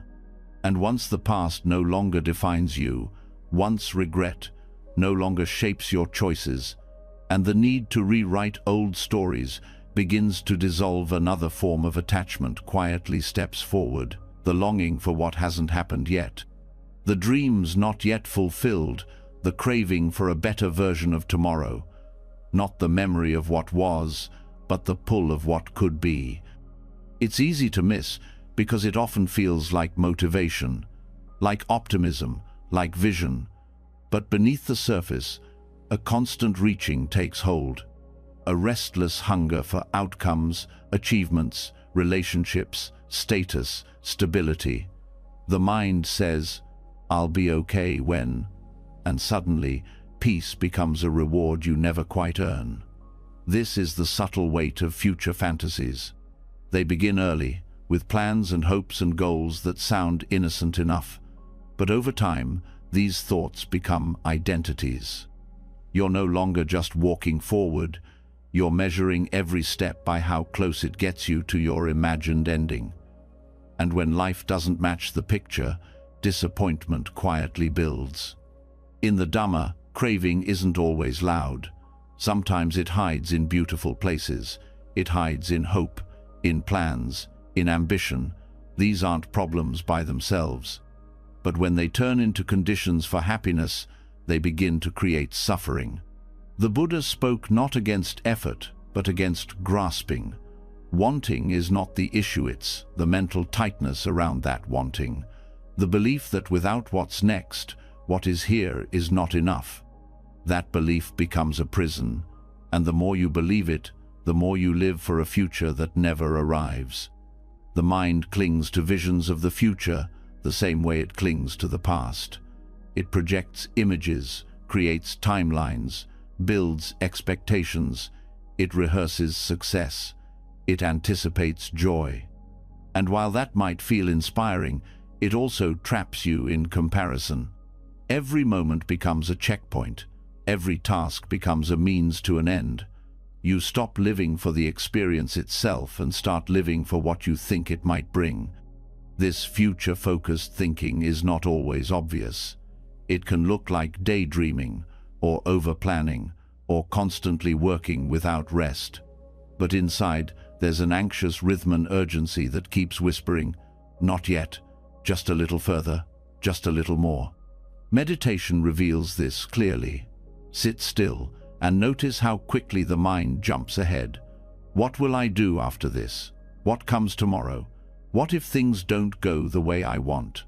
The mind creates entire realities that have not happened, and the body reacts as if they are already real. This is why Buddhist practice places so much emphasis on presence, not as a concept, but as a lived discipline. It teaches you to bring the mind back, to anchor it in the breath, in the body, in what can be touched and seen and heard right now. Letting go of the future doesn't mean abandoning all direction. It means loosening your grip. It means setting intentions without turning them into ultimatums, acting without chaining your peace to results. You begin to work from presence, not for reward. You begin to trust the process, not just the outcome. You stop needing every path to lead somewhere specific. You walk because the walking is enough. This creates a quiet freedom, the freedom to act without stress, to care without panic, to pursue without pressure. Because now, your sense of self is not tied to whether or not the future agrees with your plan. And this frees your energy. It softens your need to prove. It quiets the voice that says you're falling behind. You begin to see that the future is not a real place. It's a story in your head, a moving target, a collection of guesses based on memory and desire. When you stop living for it, you begin to live fully now. This shift does not mean letting go of dreams. It means no longer needing them to validate your worth. It means seeing clearly that fulfillment is not a place you arrive at, is a state of mind available now, if you stop resisting this moment. The practice is simple, but not easy. You notice the future thoughts arise. You see the craving for what's next, and you bring the attention back not with frustration, but with patience. You say to yourself, "This breath is enough." Over time, those words stop being a technique and start being true. You also begin to notice how much fear the future holds. Fear of failure, fear of uncertainty, fear of missing out. These fears don't go away by controlling outcomes. They dissolve through presence. When you are fully here, the mind has no room to panic over what has not yet come. Fear fades when you stop feeding it with imaginary stories. Hope becomes softer, too, not something that pulls you out of the present, but something that walks beside you. Hope rooted in presence is resilient. Hope rooted in craving is fragile. Non-attachment to the future doesn't kill ambition. It purifies it. It asks, are you moving because it feels honest, or because you're scared to stand still? Are you growing because you're curious, or because you're terrified of staying the same? This clarity transforms ambition from pressure into purpose. You act because it feels aligned, not because you're trying to escape yourself. And when setbacks come, you no longer see them as signs of failure. They are just part of the path, not obstacles, just turns in the road. You meet them with the same presence you bring to everything else. This is how you begin to trust life again. Not because you know what's coming, but because you no longer need to know. You stop trying to fast forward through difficulty. You stop waiting for the real life to begin. You stop thinking happiness lives on the other side of achievement. And instead, you begin to feel something newer, quiet contentment, even when things are uncertain, even when they're incomplete, even when you don't know what comes next. That contentment is the fruit of non-clinging. It doesn't shout, it doesn't demand. It just sits quietly in your chest, reminding you that this breath, this step, this moment is already whole. And you are already home. And when the chase for the future slows down, when the mind no longer spins in craving for what hasn't arrived, you start to face what's always been waiting in silence. The quiet truth that this too will end. Not just the plans, not just the hopes, but the breath itself, the body, the time you think you still have. What remains when the idea of later is taken away. This is not meant to create fear. It's meant to bring you closer to truth. A truth so often hidden that it begins to feel like taboo, but turning away from it doesn't protect you, it only dulls your life. The practice of Maranasati, or mindfulness of death, does the opposite. It brings life into full color by stripping away illusion. It cuts through distraction and surfaces what matters most. Contemplating death is not about darkness, it's about clarity. When you face impermanence not just as a theory, but as a reality waiting at your doorstep, something inside you wakes up. The mind stops postponing peace. The heart stops bargaining with time. The soul stops waiting for permission. You begin to ask questions differently. Instead of, "What do I want to do someday?" you start asking, "What will I regret if I don't do it now?" Instead of chasing more, you begin wondering what's actually worth keeping. Death contemplation brings urgency, but not panic. It quiets the endless loop of postponement. Because once you've held the truth that everything you know will pass, the mind begins to release its grip on the non-essential. You may notice how much energy is spent avoiding this truth. Through constant activity, constant entertainment, endless goals. These are distractions from the reality that your time is not promised. Not in weeks, not in days, not even in the next moment. The practice asks you to look, not away, but directly at this. Not to become morbid, but to become free. Because when you deeply realize that everything you're attached to will end your possessions, your roles, your body, even your name, you stop confusing any of it for who you are. You begin to live lighter, not recklessly, but with reverence, not with fear, but with full presence. Because now each moment is no longer a stepping stone to something better. It is the very heart of life itself. Meditation on death also loosens attachment because it removes the false sense of control. So much stress arises from trying to manage outcomes, avoid pain, secure permanence. But when you realize that even the body you care for so carefully will return to the earth, it humbles the mind. This humility is not defeat. It is the beginning of inner peace. You stop needing life to go your way. You stop demanding guarantees. You begin meeting reality as it is fragile, changing, wild, and precious. One of the most powerful parts of this practice is its ability to deepen compassion. When you remember that everyone around you will also die, every friend, every stranger, every person you love, and every person who frustrates you, you soften. The walls come down, grudges lose their power. Ego quiets. You begin to live with an open hand, not because you've given up, but because you understand how little can truly be held. You see that clinging to control, clinging to image, clinging to winning arguments, all of it begins to dissolve in the light of death.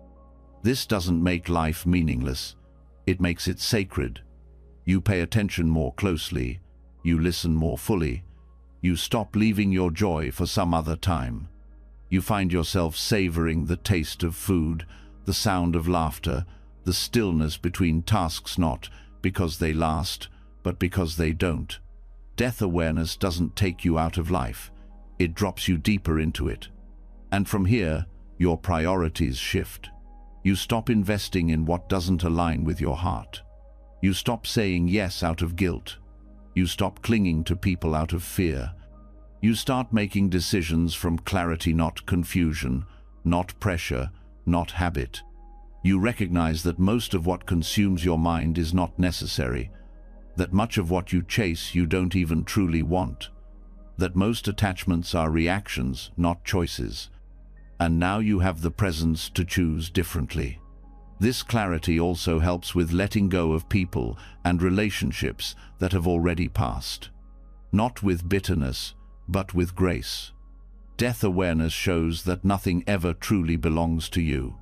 You are only a witness, a participant in a dance that has always been moving. And in this movement, there is beauty. not in permanence, but in presence, not in having, but in meeting fully what's here before it leaves. The practice of Maranasati can be done in many forms: quiet reflection, repeating reminders, walking through a cemetery, looking at your hands and acknowledging they will not always move, feeling your breath and knowing one day it will stop. You do not do this to become sad. You do it to become awake. To stop living like time is infinite. To stop loving like there's always later. To stop postponing your joy for some perfect future that may never come. As you live with this awareness, your life takes on a different pace. Less urgency to prove, more space to feel, less pressure to become someone, more permission to simply be. You see that you were never meant to carry everything, that you were never meant to keep it all. That loss is not a failure of life, it is part of its rhythm, and learning to move with it is the path to peace. You begin to live with the kind of kindness that doesn't need recognition, the kind of wisdom that doesn't need applause, the kind of presence that doesn't depend on a perfect environment. This is what death teaches best, that love matters, that awareness matters, that the time you give to your inner life is never wasted. And when the time comes for endings, for change, for final goodbyes, you are less afraid. Not because you know what's next, but because you lived this life fully. You didn't wait. You didn't hold back. You walked awake. Letting go becomes less about effort and more about understanding. You are not trying to detach from life. You are letting go of what blocks you from living it with depth and truth. This letting go becomes a daily act, in breath, in silence, in choice. You stop looking for forever. You stop asking for guarantees. You simply keep showing up again and again with a heart that knows time is short and that makes it all the more beautiful. And as you rest now, with the rhythm of your breath and the stillness of your body, let this truth hold you gently. You are here, for now, and that is enough. And when you begin to see death not as an ending but as a mirror that reflects the impermanence in everything, you may start to notice an even deeper pattern hidden beneath all your choices, reactions, and fears. A pattern that isn't just about this life, but something older, something repeated. A cycle so subtle that it often feels normal, so familiar that it hides in plain sight. This is where the Dhamma points to something even more profound, the cycle of becoming, of birth and death, of attachment and reattachment, the cycle known as samsara. Samsara is not only about being born and dying in a literal sense. It is the cycle of habit, of reaction, of clinging, of becoming. It is the wheel that keeps turning because we keep feeding it with our cravings, our aversions, and our ignorance. Every time we react without awareness, every time we chase after or push away, we are spinning that wheel again, not just for lifetimes, but moment to moment. The Buddha did not teach about rebirth to provoke fear or fantasy. He pointed to it as a consequence of identification and attachment. He showed that so long as we cling whether to the idea of self, to feeling, to form, to consciousness, we remain caught in a cycle we cannot control. A cycle that does not liberate, but traps. At the center of samsara is ignorancy, seeing clearly the true nature of reality. This ignorance fuels craving, which in turn leads to becoming, and from becoming, new birth arises. Not just literal birth into another life, but mental birth into a new identity, a new thought, a new emotion. It happens constantly. You grasp at praise, and a self is born. You cling to anger, and a story is born. You chase pleasure, and a version of you begins again. That is rebirth. Every time you react to life from unawareness, the cycle repeats. Every time you refuse to let go, you plant the seeds for more becoming. Samsara is not somewhere else. It is right here, in the way we meet the world without understanding. This is why insight, or vipassana, is so vital. Vipassana means seeing things as they are, not as we want them to be, not as we fear them to be, but as they actually are. It is a practice of truth, rooted in moment-by-moment observation. You begin to watch your mind and body closely. You see how thoughts arise and vanish, how sensations come and go, how feelings swell and fade. You start to see that nothing lasts, that even the idea of a solid self is just a collection of movements, physical, emotional, mental. When you see this directly, the grip of attachment begins to weaken. You no longer hold as tightly to identity, to plans, to stories. You begin to soften into the truth of impermanence. And in that softening, you stop spinning the wheel. Vipassana is not about avoiding life. It's about stepping into it with full awareness. It teaches you to meet pain without aversion and pleasure without clinging. To walk through gain and loss, praise and blame, joy and grief with the same clear mind. You observe what arises. You don't react. And in that space between stimulus and response, freedom grows. The cycle of rebirth continues because we are not present, because we are reacting based on past conditioning, because we keep reaching for comfort, control, validation. But with insight, you start to interrupt that cycle. You see the craving rise. You don't feed it. You see the aversion stir. You don't fight it. You rest in awareness and allow things to come and go. Over time, that practice cuts through the roots of samsara. You no longer need the next thing to define you. You no longer need every feeling to turn into a drama. You no longer create identities around your experience. You begin to live more simply, more clearly, more lightly. This does not mean you disappear. It means you stop building yourself through grasping. You may still feel pain. You may still have preferences, but they don't own you. They don't define your reality.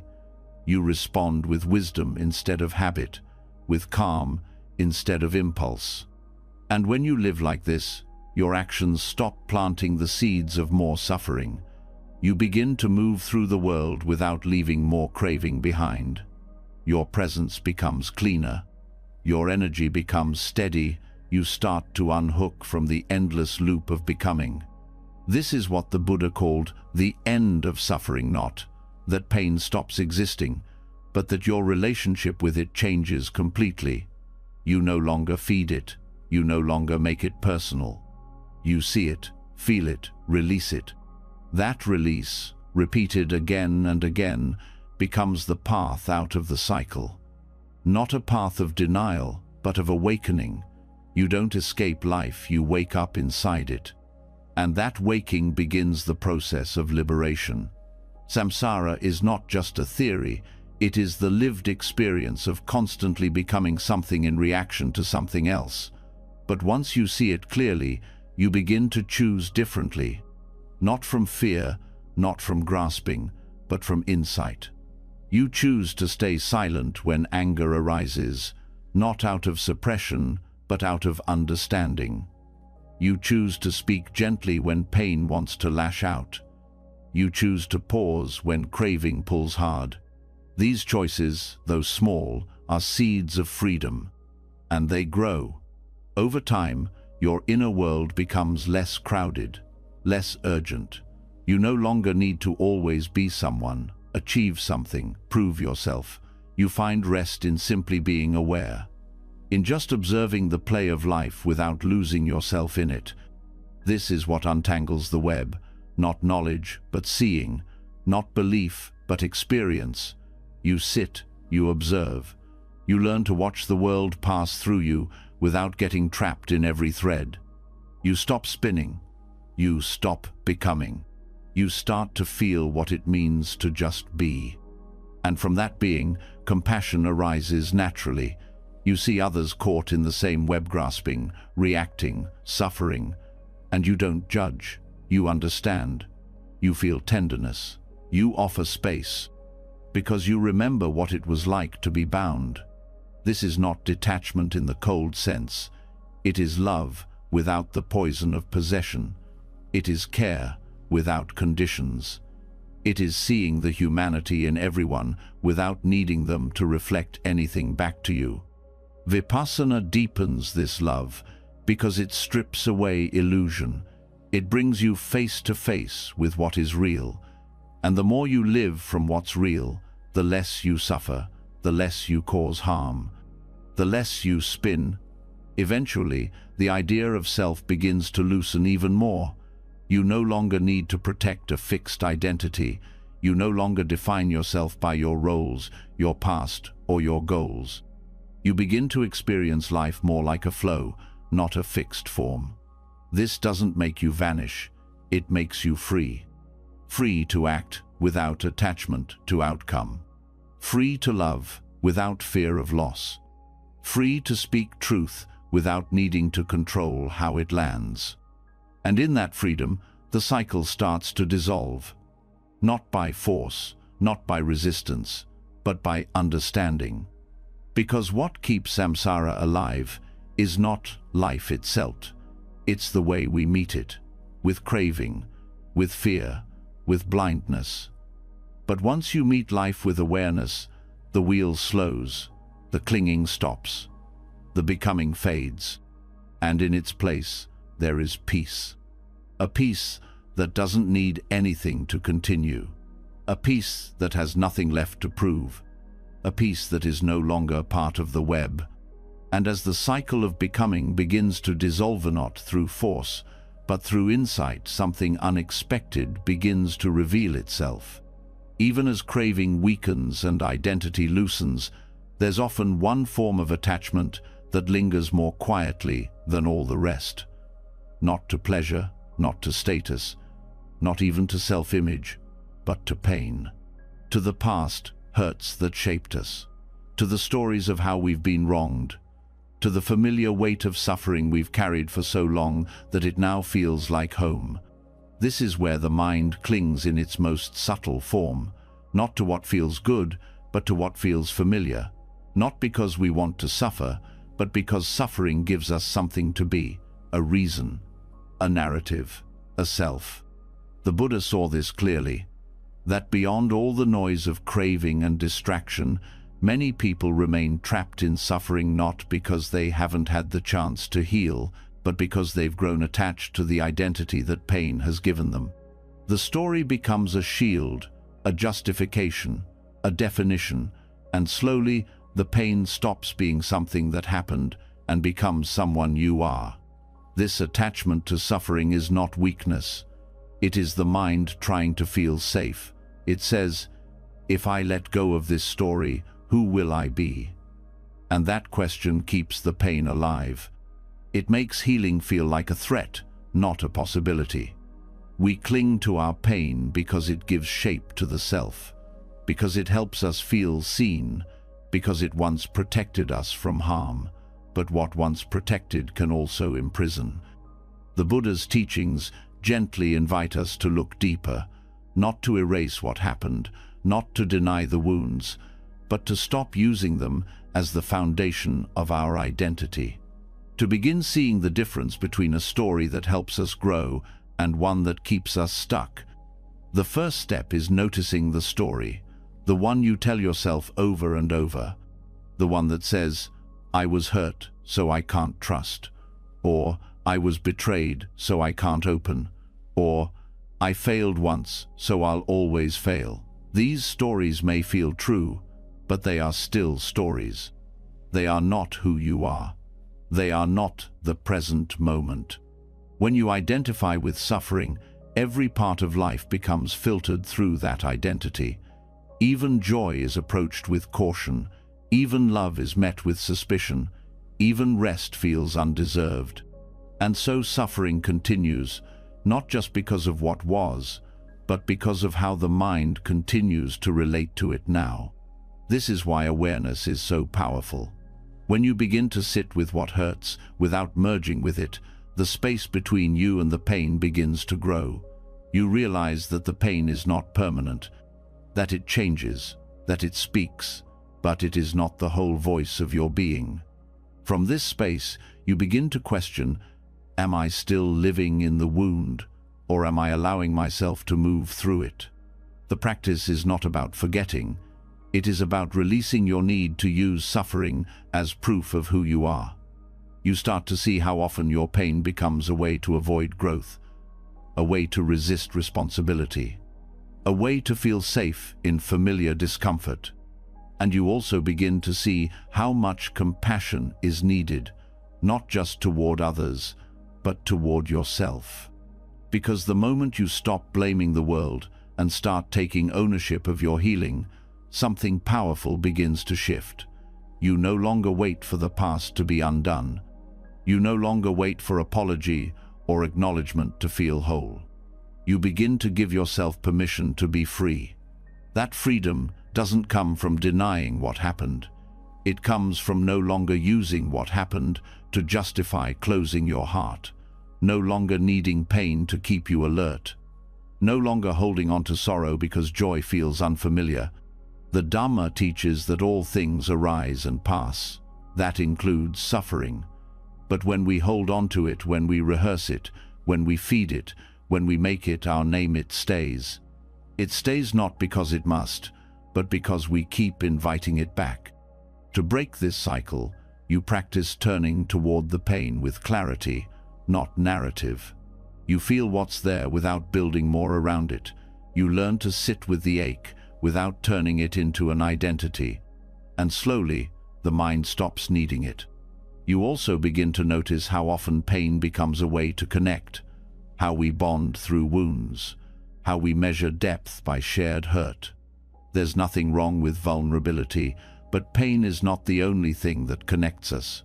Joy does too, presence does too, but we must be willing to step out of the shadows of our stories to feel that. This doesn't mean healing is linear. It doesn't mean the pain disappears overnight. But it does mean you stop organizing your life around it. You begin to see that healing is not about fixing yourself. It's about remembering who you were before the story took over. And sometimes, pain becomes a badge, a way to signal depth, to feel special, to explain why you don't try. But the truth is, your worth is not measured by your struggle. You don't need to suffer to deserve love. You don't need to stay broken to be seen. When the attachment to suffering loosens, lightness returns. You find yourself laughing more, trusting again, taking risks without expecting disaster. Not because life is suddenly perfect, but because you no longer expect it to keep repeating the past. This is the heart of freedom, not that you never feel pain again, but that you no longer use pain to define your reality. You meet each moment fresh, without dragging the past into it. You meet yourself with softness, not shame. You may still carry scars, but scars are not wounds. They are reminders of your strength. They are not chains unless you wrap yourself in them. And in this way, the Dharma becomes not just philosophy, but a path home. Home to the part of you that never needed to be protected by suffering. Home to the awareness that sees clearly, feels deeply, and chooses peace again and again. You begin to understand that letting go of pain is not betrayal. It is not forgetting. It is choosing not to suffer twice. It is choosing to live now, not then. And the more you live now, the less you need the old story. The less you need to repeat it. The more space you make for something new to grow. That space is where peace lives. And it's always been yours. And once the grip of suffering begins to loosen us, the old stories lose their power to define who you are. What remains is something even more fundamental. A question that sits beneath all your thoughts, feelings, and identities. A question that whispers not about what you've been through, but about who or what is experiencing it all. The deeper you look, the more you realize how hard the mind tries to find something solid in the middle of it all. A self to protect, a self to explain, a self to hold together. But is that self actually there? The Buddha taught that what we call self is not a single permanent entity. It is a process. a constantly shifting arrangement of parts. This process is made of 5 aggregates: form, sensation, perception, mental formations, and consciousness. These are known as the skandhas, and they are what we cling to when we say, "This is me." But none of these parts are fixed, none of them stay, and none of them, on their own or together, can rightly be called a true self. Form is the body, the physical matter.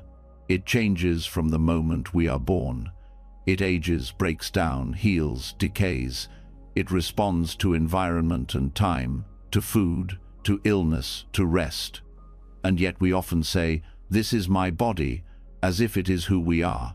But the body shifts every second. Cells die and regenerate, muscles weaken and grow, bones change shape. What in it can be owned?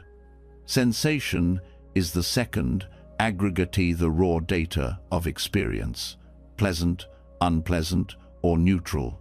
We feel hunger, we feel tension, we feel warmth. Sensations arise and fade constantly. You cannot hold on to a feeling. It's there, and then it's not. And yet when sensations become strong, the mind clings. It says, "I feel pain, so I am pain." But sensation doesn't last. It doesn't have personality. It's not personal. Perception is how the mind labels experience. Seeing a shape and calling it tree, hearing a sound and identifying it as music or noise. It's fast, automatic. It helps us navigate the world. But perception is not truth.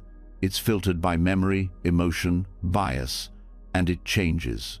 What once seemed beautiful may seem dull now. What once triggered fear may now feel safe. Perception depends on context, not essence. Mental formations include thoughts, emotions, reactions, intentions. These are the stories and habits that build your inner life. They shape how you respond, how you choose, how you plan. But they, too, are not stable. A thought that feels important in one moment can dissolve the next. An emotion can rise like fire and cool into stillness.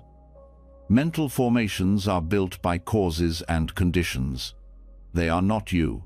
They are patterns playing out. Consciousness is the 5th aggregate.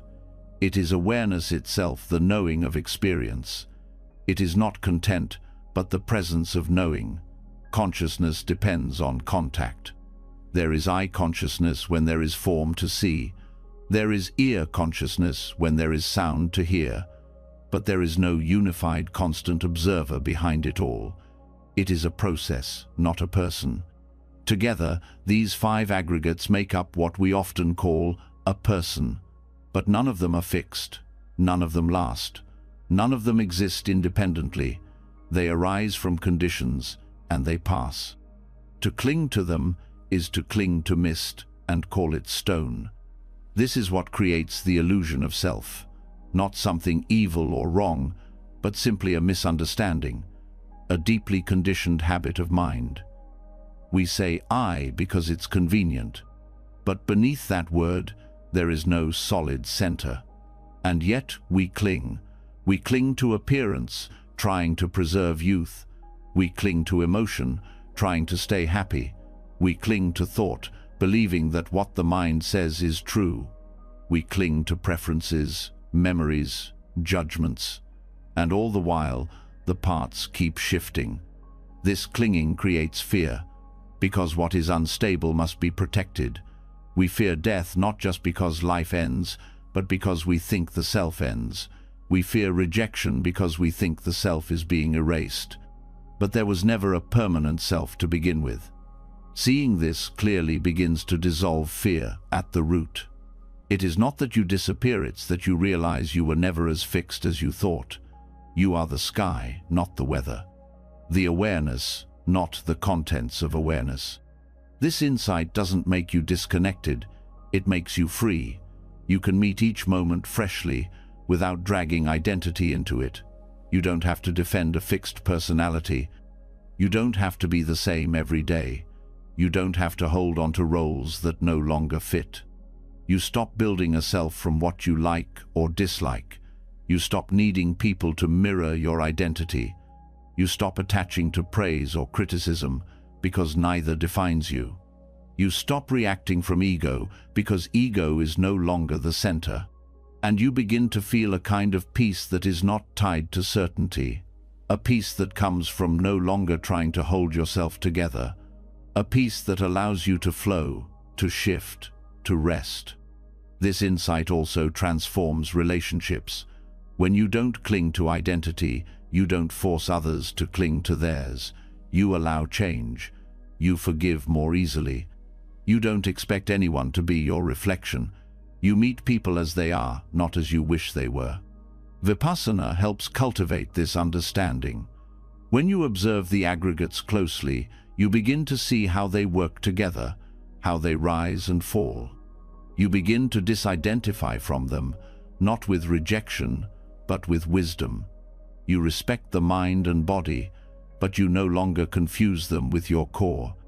This disidentification allows compassion to grow, because without ego at the center, you become more available, less defensive, less easily hurt, more open to the truth of others, more ready to help without needing credit. You may still say I and me. You may still function in the world. But now, those words are tools, not prisons. They are labels of convenience, not chains of identity. The mind might resist this. It may say, if there's no self, what's the point? But the point is not in disappearing.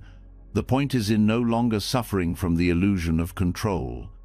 The point is in responding to life without the burden of self-concern, without the constant performance, without the fear of being nobody. Because when the need to be someone fades, the space to be everything opens. This is not detachment from life. It is intimacy with life. You see more clearly. You feel more deeply. You experience more fully because you are not distracted by defending a self that isn't there. Each of the 5 aggregates continues. The body still lives. Sensations still arise. Thoughts still come. But they are seen for what they are: processes, not identities. And when this becomes embodied, not just understood, but lived, there is a deep relaxation in the heart, a dropping away of effort, a trust in the flow of experience.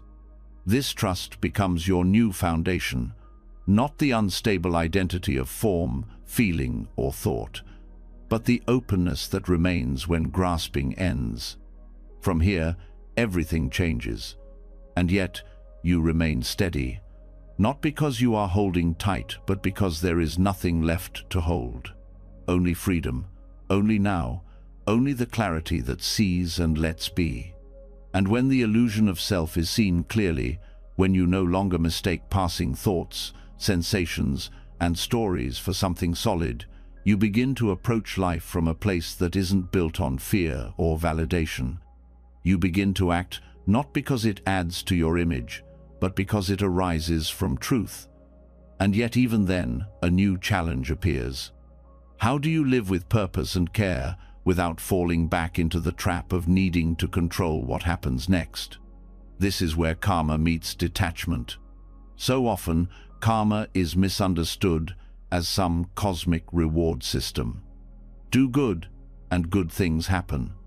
Do wrong, and life will punish you. But in the Buddha's teaching, karma is not about punishment or prizes. It's about cause and effect. Every intention you plant, every choice made with awareness or without it, creates a ripple. Karma is that ripple. Not what comes to you, but what flows from you. The challenge comes when you tie your sense of success or goodness to the results of those actions. You do something kind and expect gratitude. You work hard and expect recognition. You speak truth and expect change. And when those expectations aren't met, suffering returns. But when the self is no longer your center, something changes.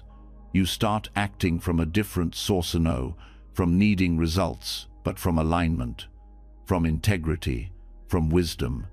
This means doing what is right, even when it brings no reward. Showing up fully, even when no one is watching. Speaking truth, even when it's not convenient. The action becomes its own meaning. You stop measuring your value by what you get in return. You act cleanly, without the weight of expectation. This is karma without attachment. It doesn't mean you don't care. It means you care in a way that is unconditional. You care because care is your nature, not because you are chasing a result. This allows your energy to flow freely without becoming tangled in control. Craving results turns even the purest intentions into stress. You plan a kind gesture, but you hope it changes how someone sees you. You help someone, but feel upset when they don't acknowledge it. You speak up, but get disappointed when no one listens. The disappointment isn't from the action, it's from the clinging. When you remove the craving, the action becomes light. You plant seeds and release the outcome. You give without grasping. You lead without controlling. You serve without calculating. This isn't passive living. It is powerful, because your focus shifts from outcome to intention, from what happens after to the quality of presence you bring now. The Buddha taught that intention is the heart of karma. A wholesome mind creates wholesome results, not always in the external world, but always in your inner world. A mind free from greed, hatred, and delusion generates peace, no matter what the world reflects back. This means you can act with strength, clarity, and passion and still remain at ease, because your peace is rooted in your alignment, not in other people's reactions. This also allows you to face failure without collapse, because failure no longer defines your worth. It is simply a turn in the road, a shift in conditions. You learn, you adjust, you continue, without shame, without losing your footing. This clarity sharpens your discernment. You no longer act just to be busy or impressive. You choose actions that are skillful, that support well-being, that reflect your deepest values. And you do so not because of what they might bring, but because they are what feel right now. This opens space for ethical living. You no longer need to manipulate, exaggerate, or compete. You don't cut corners to get ahead. You don't pretend to be someone else to win approval. You live transparently because you're not trying to create a result. You're just being honest. This kind of integrity is rare. It doesn't shout. It doesn't demand recognition, but it builds a kind of quiet confidence that no outcome can take away. You begin to trust yourself not because everything works out, but because you know you're living with awareness. This also softens your relationships. When you don't act to gain something, people feel it. Your kindness becomes safe. Your help doesn't come with strings. Your presence doesn't seek validation. And this builds trust deeper than anything that results-based behavior can offer. This way of living also supports sustainability. When your motivation isn't tied to outcome, you don't burn out. You're not chasing high after high. You're not crushed by every setback. You move from steadiness, not urgency. You are fueled by meaning, not need. Karma without attachment also helps you accept change. You may give your best and still not get the result you wanted, but now that's okay. You know that effort is never wasted. That inner alignment always leaves a mark even if no one else sees it. You become less reactive to praise and blame. You don't lose yourself in success. You don't shrink in criticism. You meet both with the same groundedness. Because your identity is no longer built on what others reflect back to you. You also begin to let go of the illusion of control. You understand that your actions influence reality, but they don't determine everything. There are countless conditions outside your reach. You stop fighting this. You work wisely with what you can touch, and you release the rest. Meditation deepens this understanding. When you sit in silence, you see how many thoughts are driven by wanting something to happen. You see the craving behind planning, judging, doubting. You begin to return to the simplicity of breath, to the completeness of the present moment. And from that place, action becomes clean, pure, not because it guarantees anything, but because it is a reflection of your clarity. You no longer ask, "What will this get me?" You ask, "Is this true to me?" That becomes your compass. You may still hope for things to unfold a certain way, but hope softens when it's not tied to identity, when it's held loosely, when it doesn't become a demand. You can still dream, still build, still strive, but without fear, without making the result your proof of value. This shift is what frees you. You stop living like life owes you something. You stop resenting what doesn't go your way. You stop measuring yourself by wins or losses. You act and you let go. And in that letting go, you discover something rare: peace in the middle of action, joy in the middle of effort, presence in the middle of uncertainty. You're no longer waiting for life to validate your path. You are your own validation. You live with integrity not because it pays, but because it feels true. You speak honestly, not because it wins people over, but because it reflects your heart. You show up fully not because it guarantees results, but because life is happening now. And now is the only place freedom exists. And when your actions begin to flow from clarity rather than outcome, when you no longer grasp for rewards or results, you start to notice another kind of craving. A subtle one. The need to be someone in particular. Not for the sake of the task, but for the image. Not for the truth of the action, but for the role it reinforces. Whether it's the reliable one, the smart one, the helper, the fixer, the strong one, the identity becomes as addictive as any external success. This is where attachment doesn't just follow behavior, it follows persona.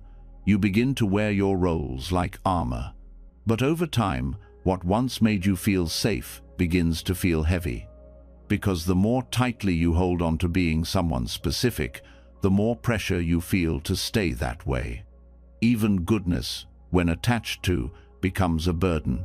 You try so hard to be the kind one, the selfless one, the one who never complains, that you stop listening to your own needs.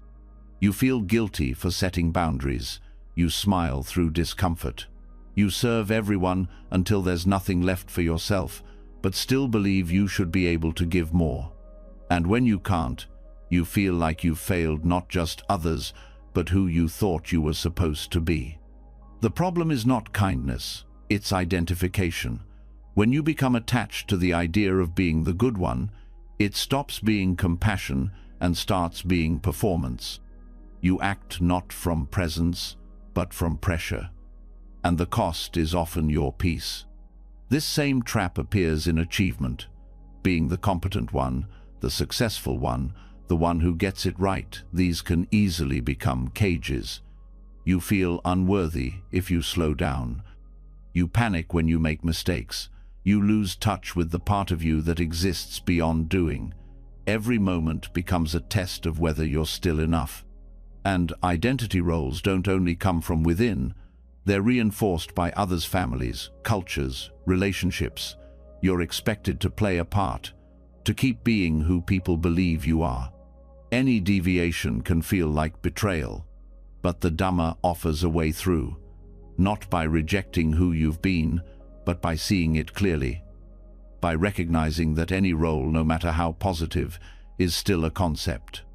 And when concepts are held too tightly, they create suffering. Mindfulness allows space between who you are and the roles you perform. It helps you see when you're acting from habit, when you're reacting from fear, and when you're genuinely present. You begin to ask not, "What should I be?" but "What is true right now?" This shift softens identity. You stop needing to be consistent in every situation. You stop defending an image. You allow yourself to be fluid, to change, to rest. You start to understand that who you are cannot be summed up by a single role. You are not just the helper or the leader or the quiet one. You are a living, breathing process, always moving. always responding, always becoming something new.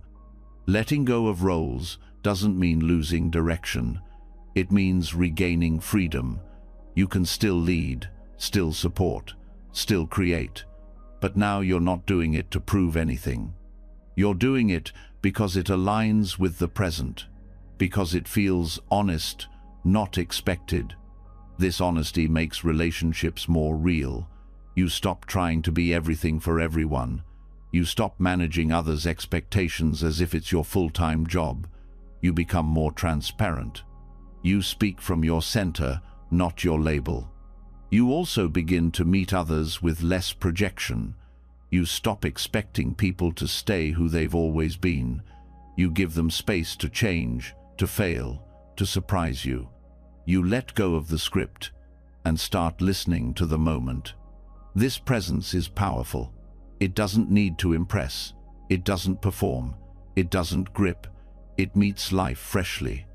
Every role becomes something you use, not something you are. Mindfulness helps you recognize the moment a role takes over, when the achiever pushes too hard, when the pleaser says yes too quickly, when the expert talks instead of listens. You catch yourself not with judgment, but with awareness. You pause, you return, and in that return there is relief. You no longer have to maintain an image. You no longer have to earn your worth. You already are.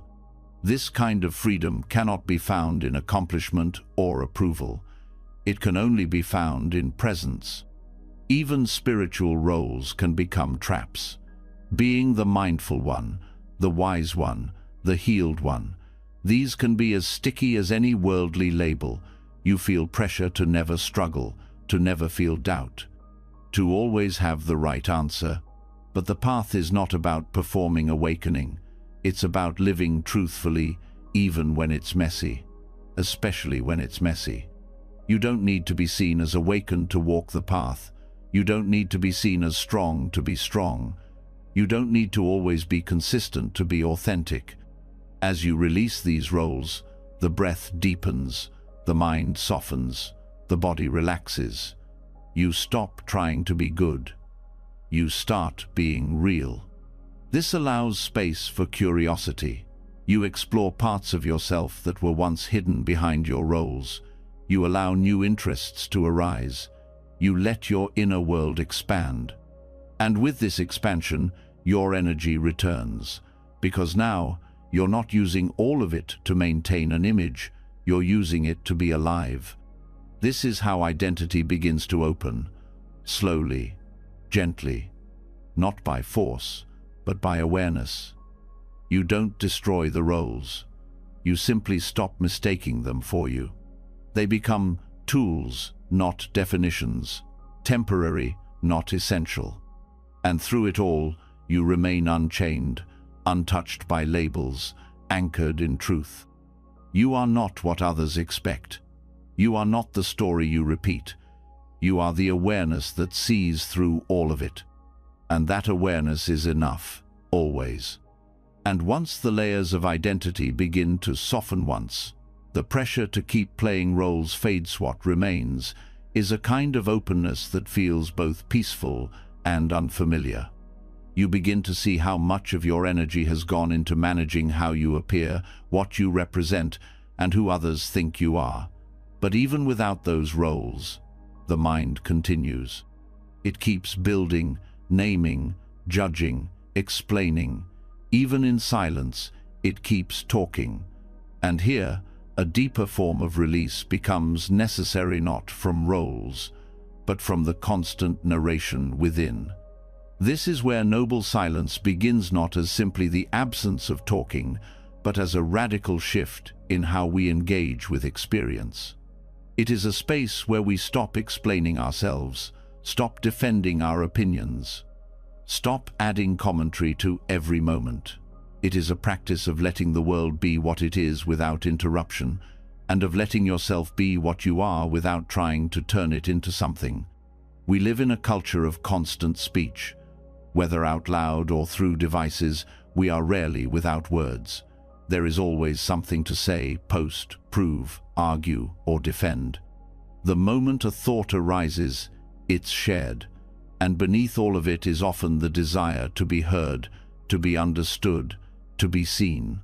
But silence offers something words cannot. It offers space.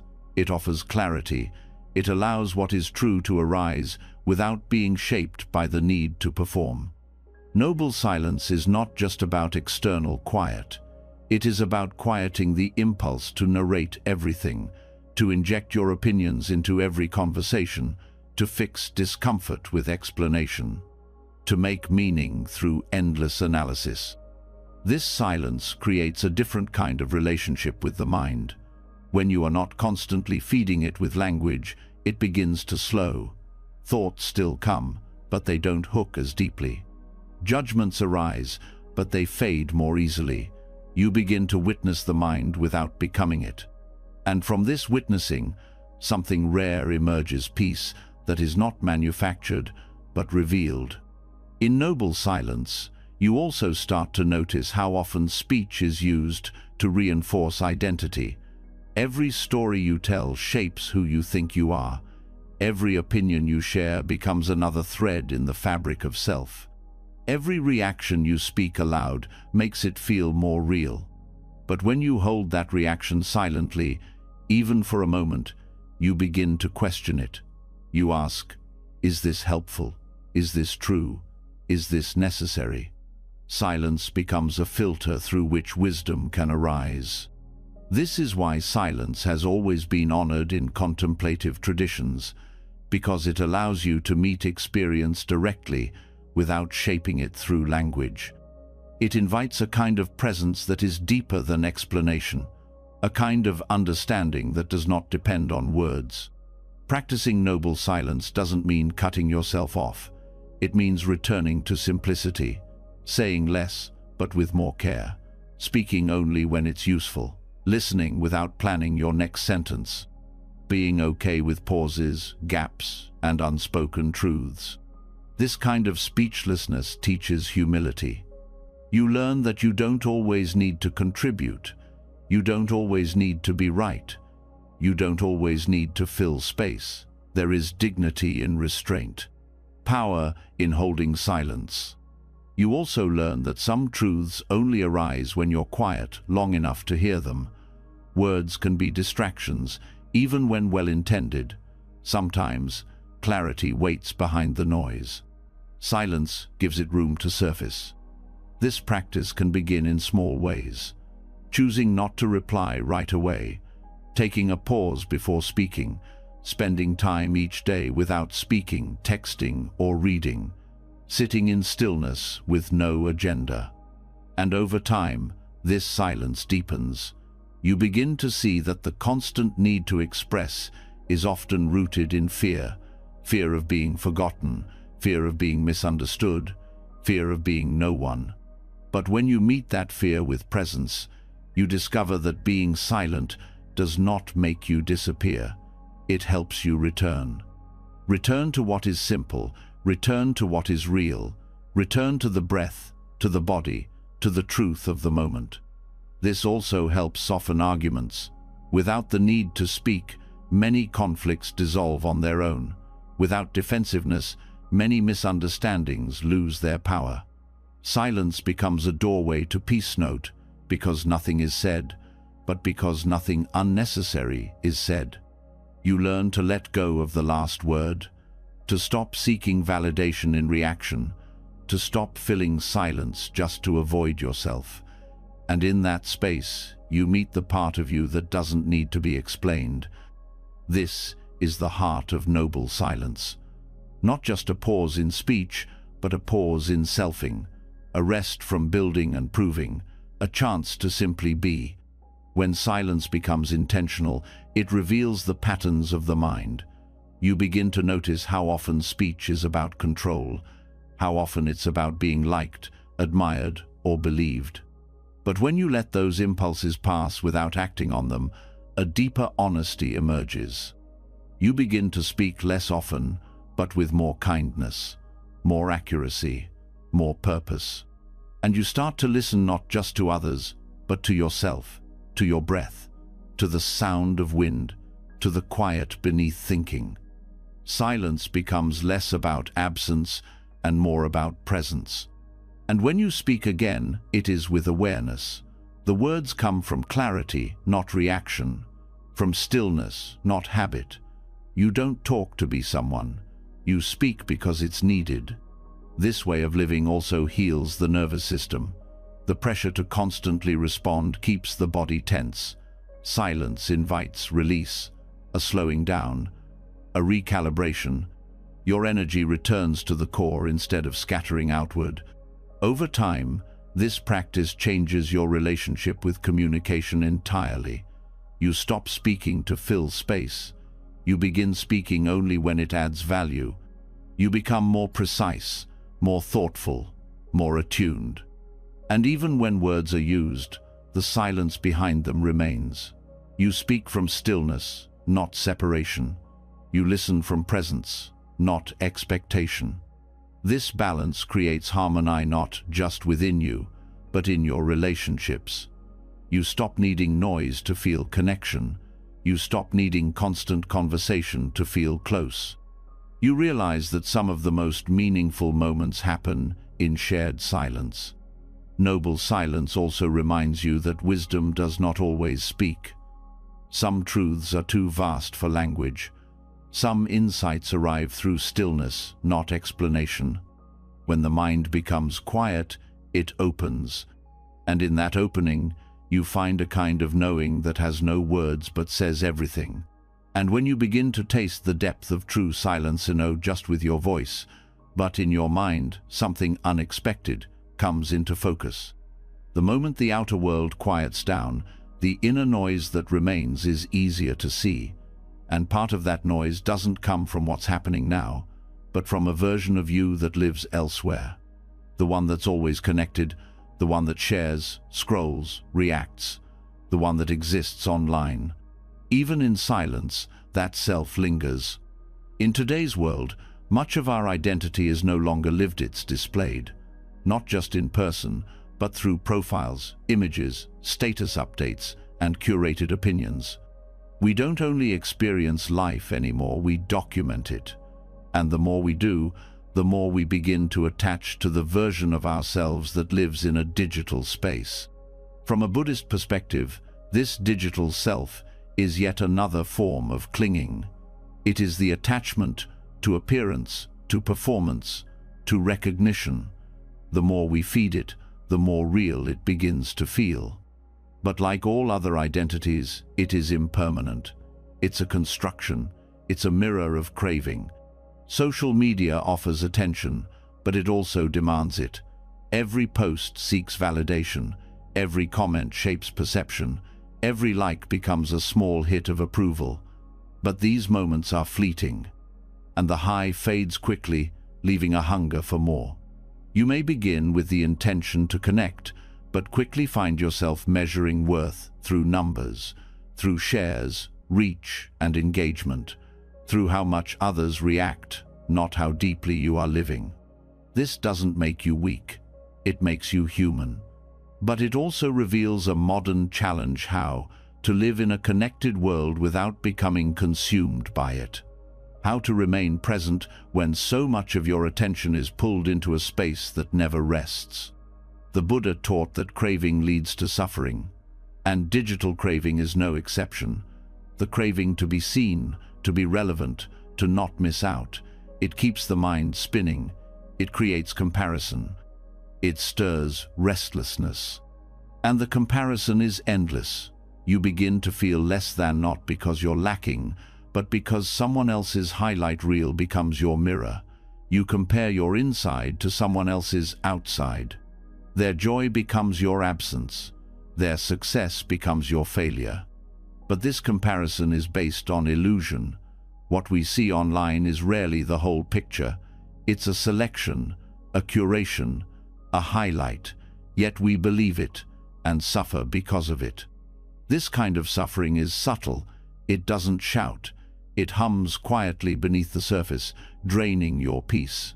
You may not even notice it until you step away, until your mind stops chasing likes and your body starts to breathe again. Digital identities also reinforce ego. You become the role you play: clever, polished, interesting. But the pressure to maintain that persona grows heavy. You stop sharing what's real and start sharing what gets applause. And over time, you forget who you are without the screen. Mindfulness becomes essential here, not to demonize technology, but to illuminate its effect. You begin to ask, why am I posting this? What am I hoping to feel? What is missing in me that I think this reaction will fix? These questions don't require judgment. They require honesty. They require pausing long enough to see what's driving your action. The practice is simple, though not easy. Set boundaries, not because you're better without social media, but because you're clearer. Notice how often you check your phone out of habit, boredom, or discomfort. Observe how you feel before, during, and after engaging. You may begin to notice that most digital actions are not done with presence. They are reflexes, conditioned responses. And every time you engage without awareness, you feed an identity that isn't grounded in reality. This doesn't mean you disappear online. It means you stop using it to validate your existence. You stop chasing worth through visibility. You start treating digital space with the same care you give to your breath. Digital renunciation doesn't mean deleting everything. It means letting go of the grip. It means being willing to step away when your peace is being traded for approval. It means choosing presence over performance. This renunciation can look different for each person. For some, it means silence. For others, it means mindful sharing. For all, it means recognizing when digital noise replaces inner clarity. You may find that in the space where scrolling once lived, silence begins to expand. Where comparison once clouded your mind, gratitude begins to return. You reconnect not with what's trending, but with what's timeless. The Dhamma teaches that real freedom doesn't come from having more, it comes from needing less. And this includes needing less validation, less commentary, less digital echo. Freedom comes when you can sit without needing to be seen. It comes when your joy doesn't depend on a screen lighting up. It comes when your worth is no longer tangled in what others think. The more you return to silence, the more obvious the noise becomes. The more you rest in stillness, the less satisfying the performance feels. The more grounded you become, the less you crave being followed. You realize you're not here to be consumed. You're here to live. And living doesn't require a platform. It requires presence. Peace is not found in comments, notifications, or reach. It is found in the breath, the body, the moment. It is found in choosing truth over image. And the more you practice this, the lighter you become. You carry less, you chase less, you compare less. And in that space, you remember yourself again, not the version that needs to be curated, but the one that already is enough. Here, now, without an audience. And once the digital noise fades, you start to remember who you are beneath the clicks, the curated posts, and the constant need to be seen. What surfaces next is something quieter, but much more persistent. The pull, that internal urge to reach for something, not always loud, not always obvious, but steady. Whether it's for attention, food, comfort, distraction, or even peace itself, craving keeps moving beneath the surface of your awareness. And even after stepping back from the world, you'll find it still pulses in the mind, in the body, in the breath. This is where mindfulness of craving becomes the next step. Not eliminating craving through force, not indulging it automatically, but learning to see it, stay with it. Understand it in its most natural form, without acting on it and without needing it to disappear. The Buddha's core instructions for this work are found in the Satipatthana Sutta discourse on the 4 foundations of mindfulness. Here, mindfulness is not used to judge or fight what arises in the mind. It's used to observe it directly, to become intimate with experience as it is, not as we wish it to be. Craving is one of the most powerful forces in the human experience. It hides beneath almost everything: the craving for more, the craving to avoid, the craving to become, the craving to get rid of. It's not limited to objects or pleasures. It includes wanting relief from discomfort, wanting to escape boredom, wanting to feel worthy. But craving itself is not the enemy. The suffering comes not from its presence, but from our reactivity to it, from believing that the only way to be okay is to satisfy it, or that we must kill it to be free. The middle way offers a different path. Instead of reacting or repressing, we learn to watch, to allow craving to arise in the body and mind without grabbing it and without pushing it away. To see it like a wave: it builds, it peaks, and it passes. To practice this, we begin with the body. Notice where craving appears. It might come as restlessness in the legs, tightness in the chest, heat in the face, a subtle lean forward. Craving has a physical signature. The body shows it before the story becomes loud. You can pause and observe, what does this feel like? Not, why is this happening? Or, how do I stop it? Just, where is it? How is it moving? What does it want? Then bring attention to the mind. What thought is tied to this urge? Is it a memory, a fantasy, a fear of missing out, a sense of emptiness that needs filling? Label it gently: wanting, grasping, planning, hoping. Naming helps soften identification. And then breathe. Stay close to the sensation without acting on it. Let it swell. Let it contract. Let it dissolve. You are not controlling it, you are witnessing it. Over time, something shifts. You begin to see that craving is not permanent. It does not need to be satisfied to go away. It has a beginning, a middle, and an end. Just like a passing weather pattern, this realization is freedom. Because once you see craving for what it is, it loses power.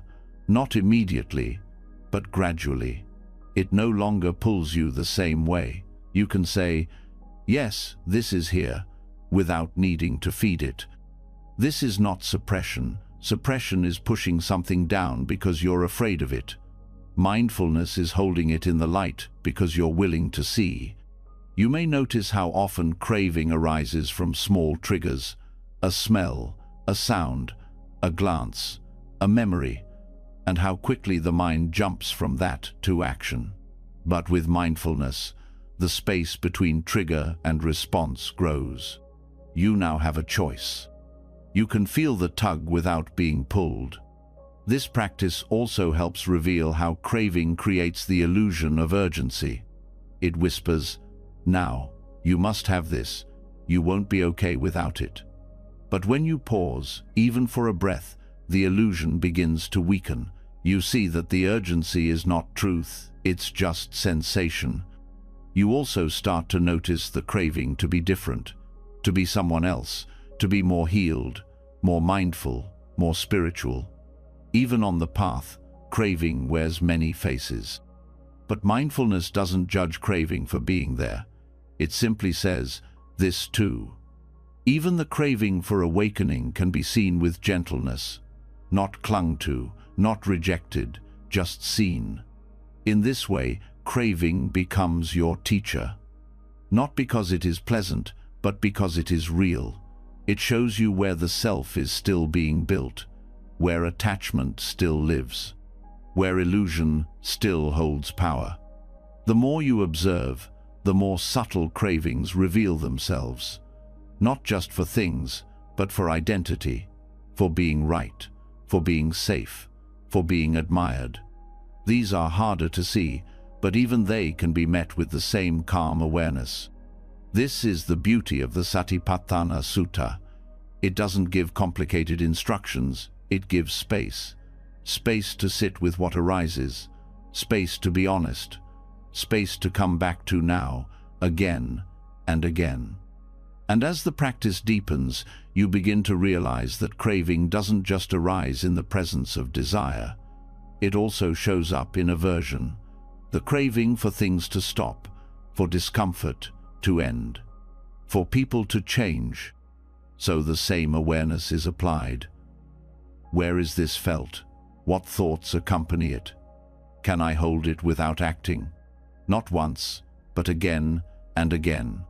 This is the path of liberation, not through force, but through familiarity, not through resistance, but through clarity. You begin to see craving as energy, as movement, not as enemy, not as self, but as something passing through awareness. And you learn to let it pass, not because you pushed it away, but because you finally stopped chasing it. And in the space it leaves behind, peace begins to settle, not dramatic, not loud, but steady, trustable, alive. This peace is not from avoiding craving, it's from no longer needing it to define your action. You begin to live differently, eat differently, speak differently, not from discipline alone, but from knowing what it feels like to act from freedom. You become less reactive, less pulled, more still, more available. And in that stillness, life returns. Unfiltered, uncraved, unclung to, just present. And for the first time, that is enough. And when craving is seen clearly, when it no longer controls your choices or clouds your sight, what often remains is a more subtle form of desire. It feels noble, it sounds wise. It hides behind pure intentions and spiritual language, but it still tightens the heart. It still says, not yet. It still creates distance from this moment. This is the craving not for pleasure or approval, but for enlightenment itself. Of all attachments, this one is the most hidden, because it wears the robes of awakening. It speaks with the voice of effort, discipline, and sincerity. It appears as the longing to be free.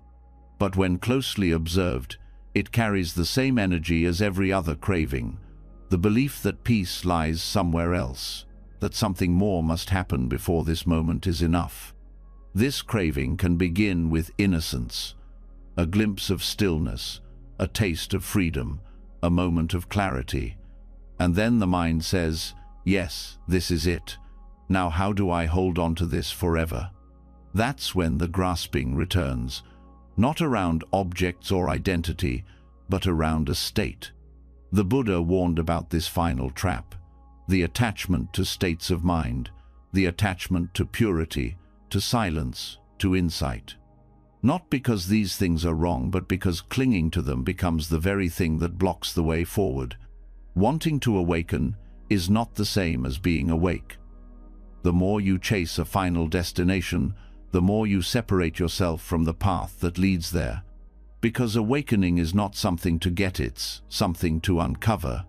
It does not belong to the future. It does not respond to pressure. When the mind grasps at spiritual attainment, it creates a subtle new self, a spiritual seeker, a disciplined one, a better version of who you used to be. But it's still a self. It's still made of comparison, of ambition, of becoming. And when things don't go as planned, when clarity fades, when doubt returns, when effort feels empty, mind reacts. I'm failing, I've lost it, I'm not there yet. These thoughts create suffering, not because truth is far, but because expectation clouds what's already here. The deeper truth is that no state can be held, no experience, no insight, no high can be frozen in place. The moment you try, it slips.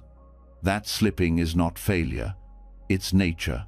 Real freedom does not come from holding anything. It comes from letting go of even the desire to arrive. This doesn't mean giving up the path. It means walking without chasing, practicing without measuring, sitting without watching for signs of progress. When mindfulness matures, it learns to stay close to the breath without needing anything from it. It watches thoughts without grading them. It feels discomfort without asking for it to end. This same attitude must eventually be turned toward the idea of enlightenment itself. Because if you believe awakening will be a grand moment, a final shift, a permanent state, you may miss the countless invitations already offered by now. Liberation is not a peak experience. It is the absence of clinging in the middle of experience. It's not what you gain, it's what you stop needing. And yet, the mind loves goals. It loves measuring. It wants to mark the day it became wise. But wisdom does not announce itself. It unfolds quietly in the background as the mind learns to stop searching. Craving enlightenment can also create hierarchy. You begin comparing your practice to others, judging their words, your own progress, your perceived shortcomings. But none of that comparison is awareness. It's just the same old pattern, dressed in spiritual clothing. True practice is not about reaching a standard. It's about being fully intimate with reality as it is, even when it's ordinary, even when it's messy. Sometimes, the most advanced moment is the one where you admit you're tired, where you drop all effort and simply breathe, where you no longer need to fix, improve, or transcend. You just sit and notice. In those moments, the mind often quiets not because you made it, but because you stopped chasing. This does not mean becoming passive. Effort is still part of the path, but it is effort without struggle, discipline without tension, devotion without demand. It is sitting because there is nowhere else to go, acting with care because there is nothing to prove, listening because there is nothing left to say. This kind of effort purifies the heart.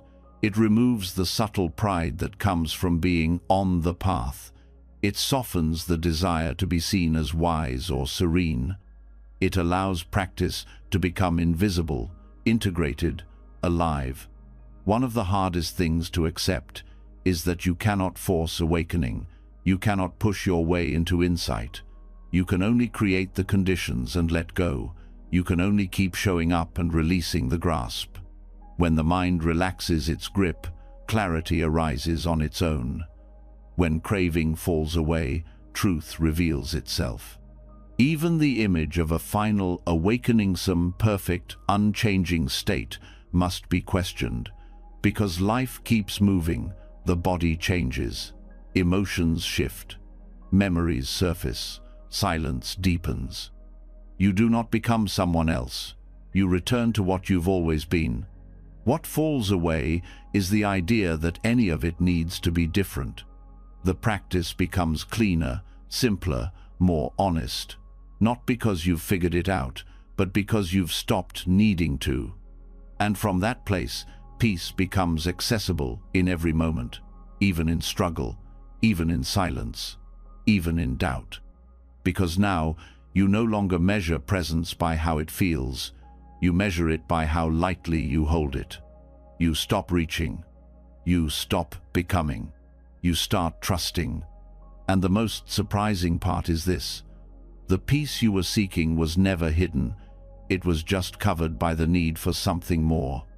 That need fades, and what remains is enough. Not perfect, not finished, but deeply, fully enough.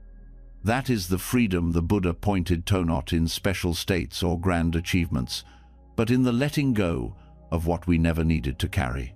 The final trap loses its hold, and you walk on, lighter, clearer, still practicing, but no longer trying to become anything at all.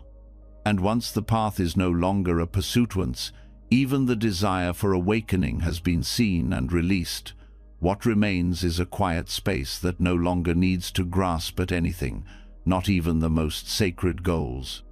But in that space, one final form of longing often lingers beneath the surface, not for results or enlightenment, but for love. Not love in its open, boundless form, but love that is returned. Love that proves something, love that fills a place inside that still feels uncertain. This is where attachment wears its softest face, and where craving hides in the most tender place of all, the heart. This longing for emotional reciprocity can be difficult to see, especially when it feels justified. It is so deeply rooted in human nature to give and then wait, to open and then watch, to love and then hope. But that hope, when unchecked, becomes a form of clinging. A quiet contract we may not even realize we've written. I give you this part of myself, and in return, you will complete me. You will confirm I matter. The Buddha's teachings don't dismiss love. They clarify it. They reveal how easily it becomes conditional, transactional, or tangled in expectation. When love is used to validate identity, to soothe insecurity, or to gain reassurance, it becomes fragile. It becomes another link in the chain of suffering. And though the craving for love may seem gentle, its effects can be just as binding as any other form of attachment. There is a difference between loving and needing to be loved. The first is expansive, selfless, stable. The second, though deeply human, often creates suffering not because others withhold, but because we become dependent on their response for inner peace. We place our sense of being in their hands, waiting for a signal that we are enough. But that signal, even when given, is never permanent. Relationships change, people leave, words fade, affection wavers, and the mind, once soothed, begins to grasp again. It wonders, fears, reaches, not because love was wrong, but because the need for it to return made it a condition for happiness. To renounce emotional reciprocity does not mean becoming cold. It means becoming free. It means offering your care, your time, your truth, without bargaining for return. Not from indifference, but from fullness, from wholeness, from the deep understanding that you are already enough, with or without validation. This kind of love is not distant. It is fearless. It does not perform. It does not wait. It simply flows. And to love like this, you must first see where you don't, where the craving still lingers, where you give with subtle strings attached, where the mind whispers, I hope they notice, I hope they stay, I hope this means something. These whispers are not shameful, but they are useful to see, because seeing them breaks their hold. Mindfulness reveals the layers beneath your acts of love. It shows you whether your care is truly free or silently tied to outcome. It allows you to watch the heart without forcing it, without judging it. With compassion, you simply look, and the more you look, the more you can choose to love as a path, not a trade. This kind of giving does not exhaust you, because it's not trying to fill a void. It's not waiting for anything. It arises naturally from stillness, from knowing that your worth is not something anyone else can give or take. The practice here is not about turning off your emotions, it's about grounding them, so that when love flows through you, it doesn't leave you weaker, it leaves you clearer, it leaves you more present, because your happiness is no longer tied to someone else's behavior. This is not about closing your heart, it's about opening it wider, so wide that it includes others fully without needing them to reflect anything back, so wide that you can let them come and go, so wide that their response becomes secondary to your own intention. You begin to love more honestly, without pretense, without playing roles. You begin to see that love does not have to be symmetrical to be real, that sometimes the purest love is the one that expects nothing in return. From a Buddhist perspective, this is meta-loving kindness. It is love rooted in goodwill, not transaction. It is love that wants the happiness of others simply because they are alive, not because they see you, appreciate you, or need you. Practicing this form of love may challenge your ideas of fairness.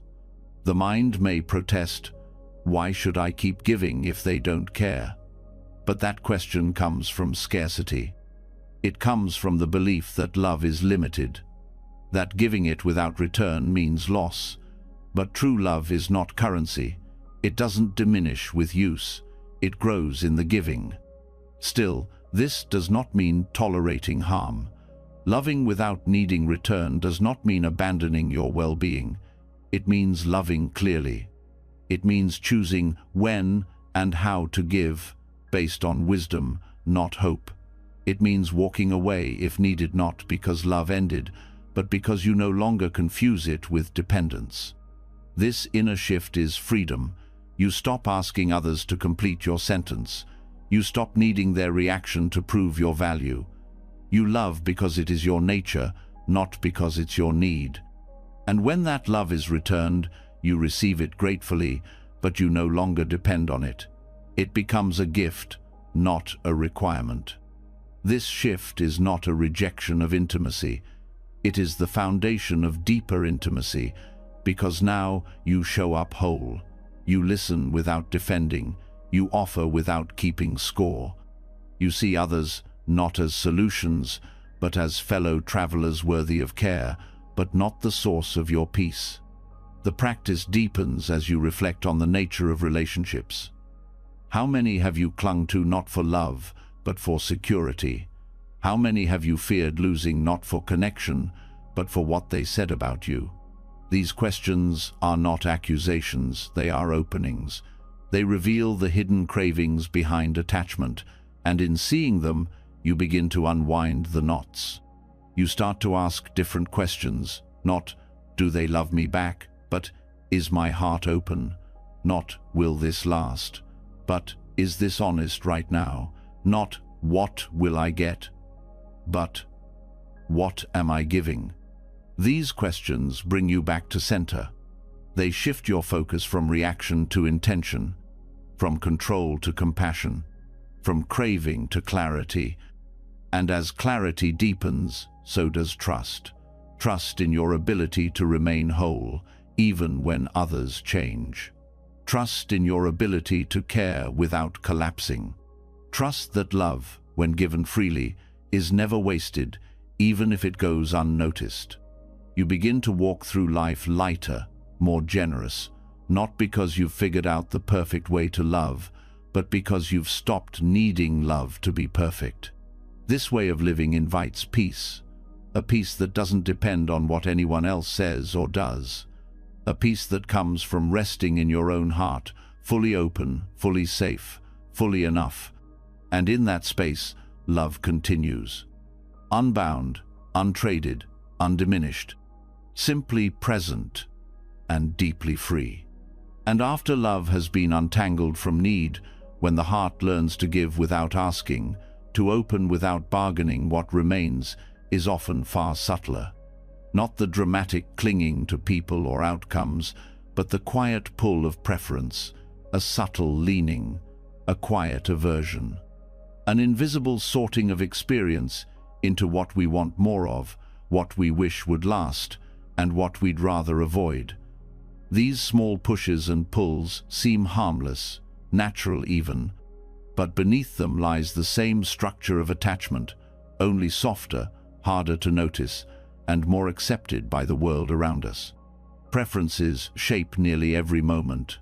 We favor warm over cold, silence over noise, praise over criticism, calm over chaos, and at first glance, these seem reasonable. But in the Buddhist view, even these subtle leanings can become the soil from which craving grows. Not because it's wrong to like certain things, but because when preferences go unnoticed, they quietly take control. A pleasant moment arises, and the mind begins to cling. An unpleasant one comes, and resistance follows instantly. We want what we like to stay, and we want what we dislike to go.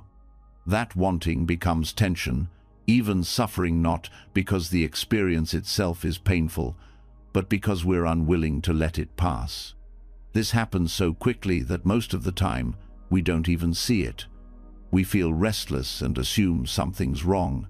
We feel irritated and react automatically. We feel comfort and immediately try to protect it. These patterns become the architecture of how we relate to life, not as it is, but as we wish it would be. The Buddha pointed to this with precision. He described how feelings pleasant, unpleasant, and neutral lead to craving and aversion when unexamined.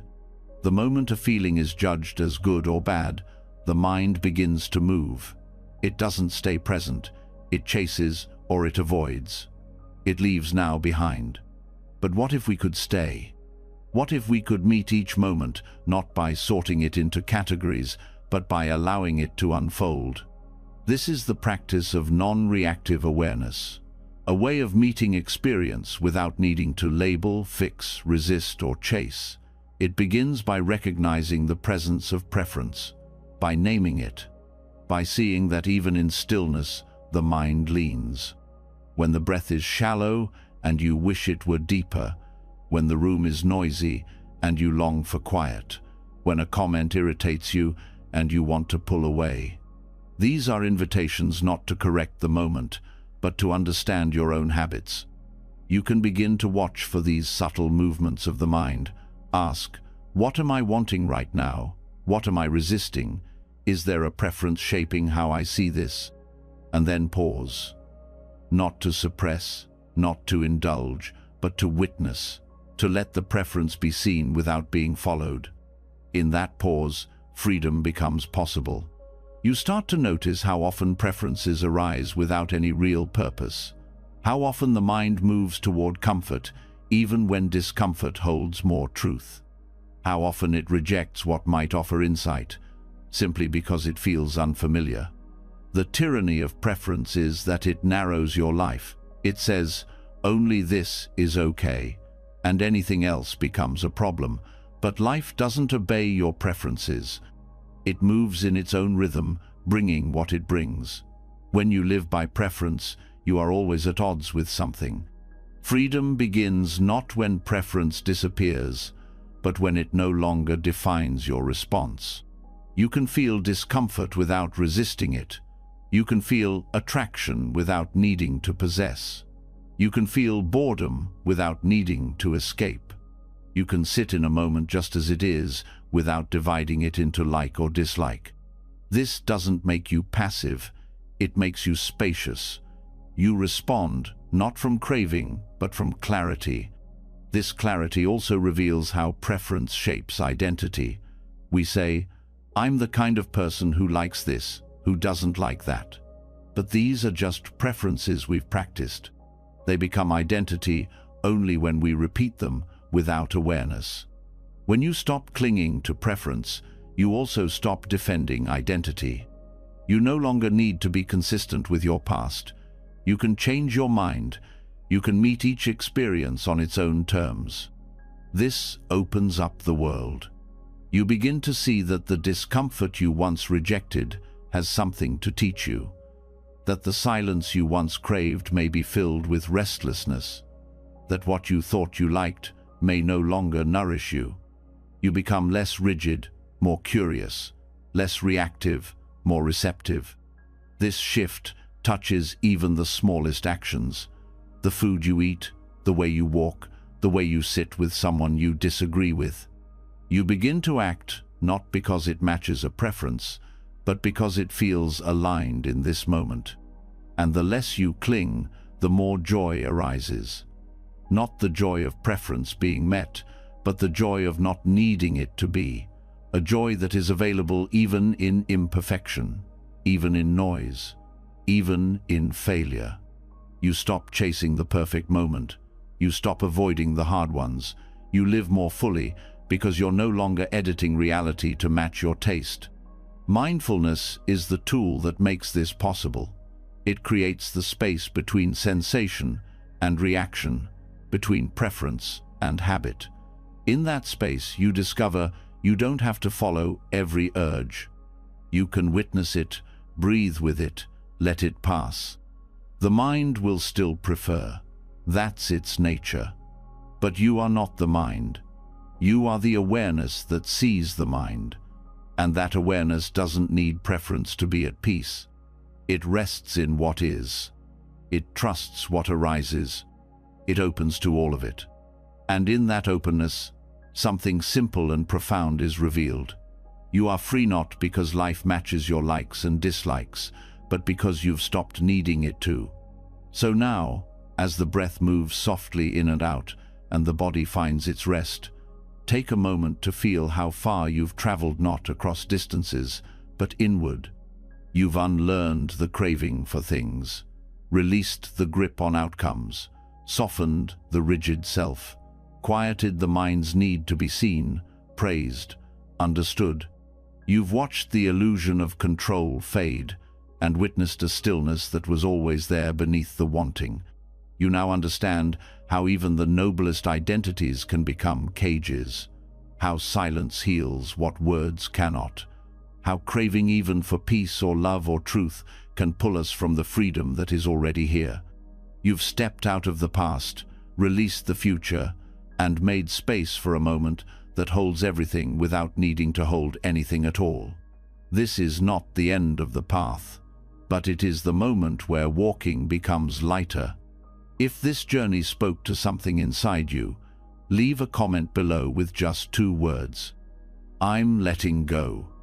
Let's fill this space with reminders that freedom is possible. And if you want to keep returning to teachings that awaken, soften, and remind you of what really matters, subscribe to the channel and tap the bell so you never miss a moment to return home to yourself. Now close your eyes, let go, and rest. You are already free.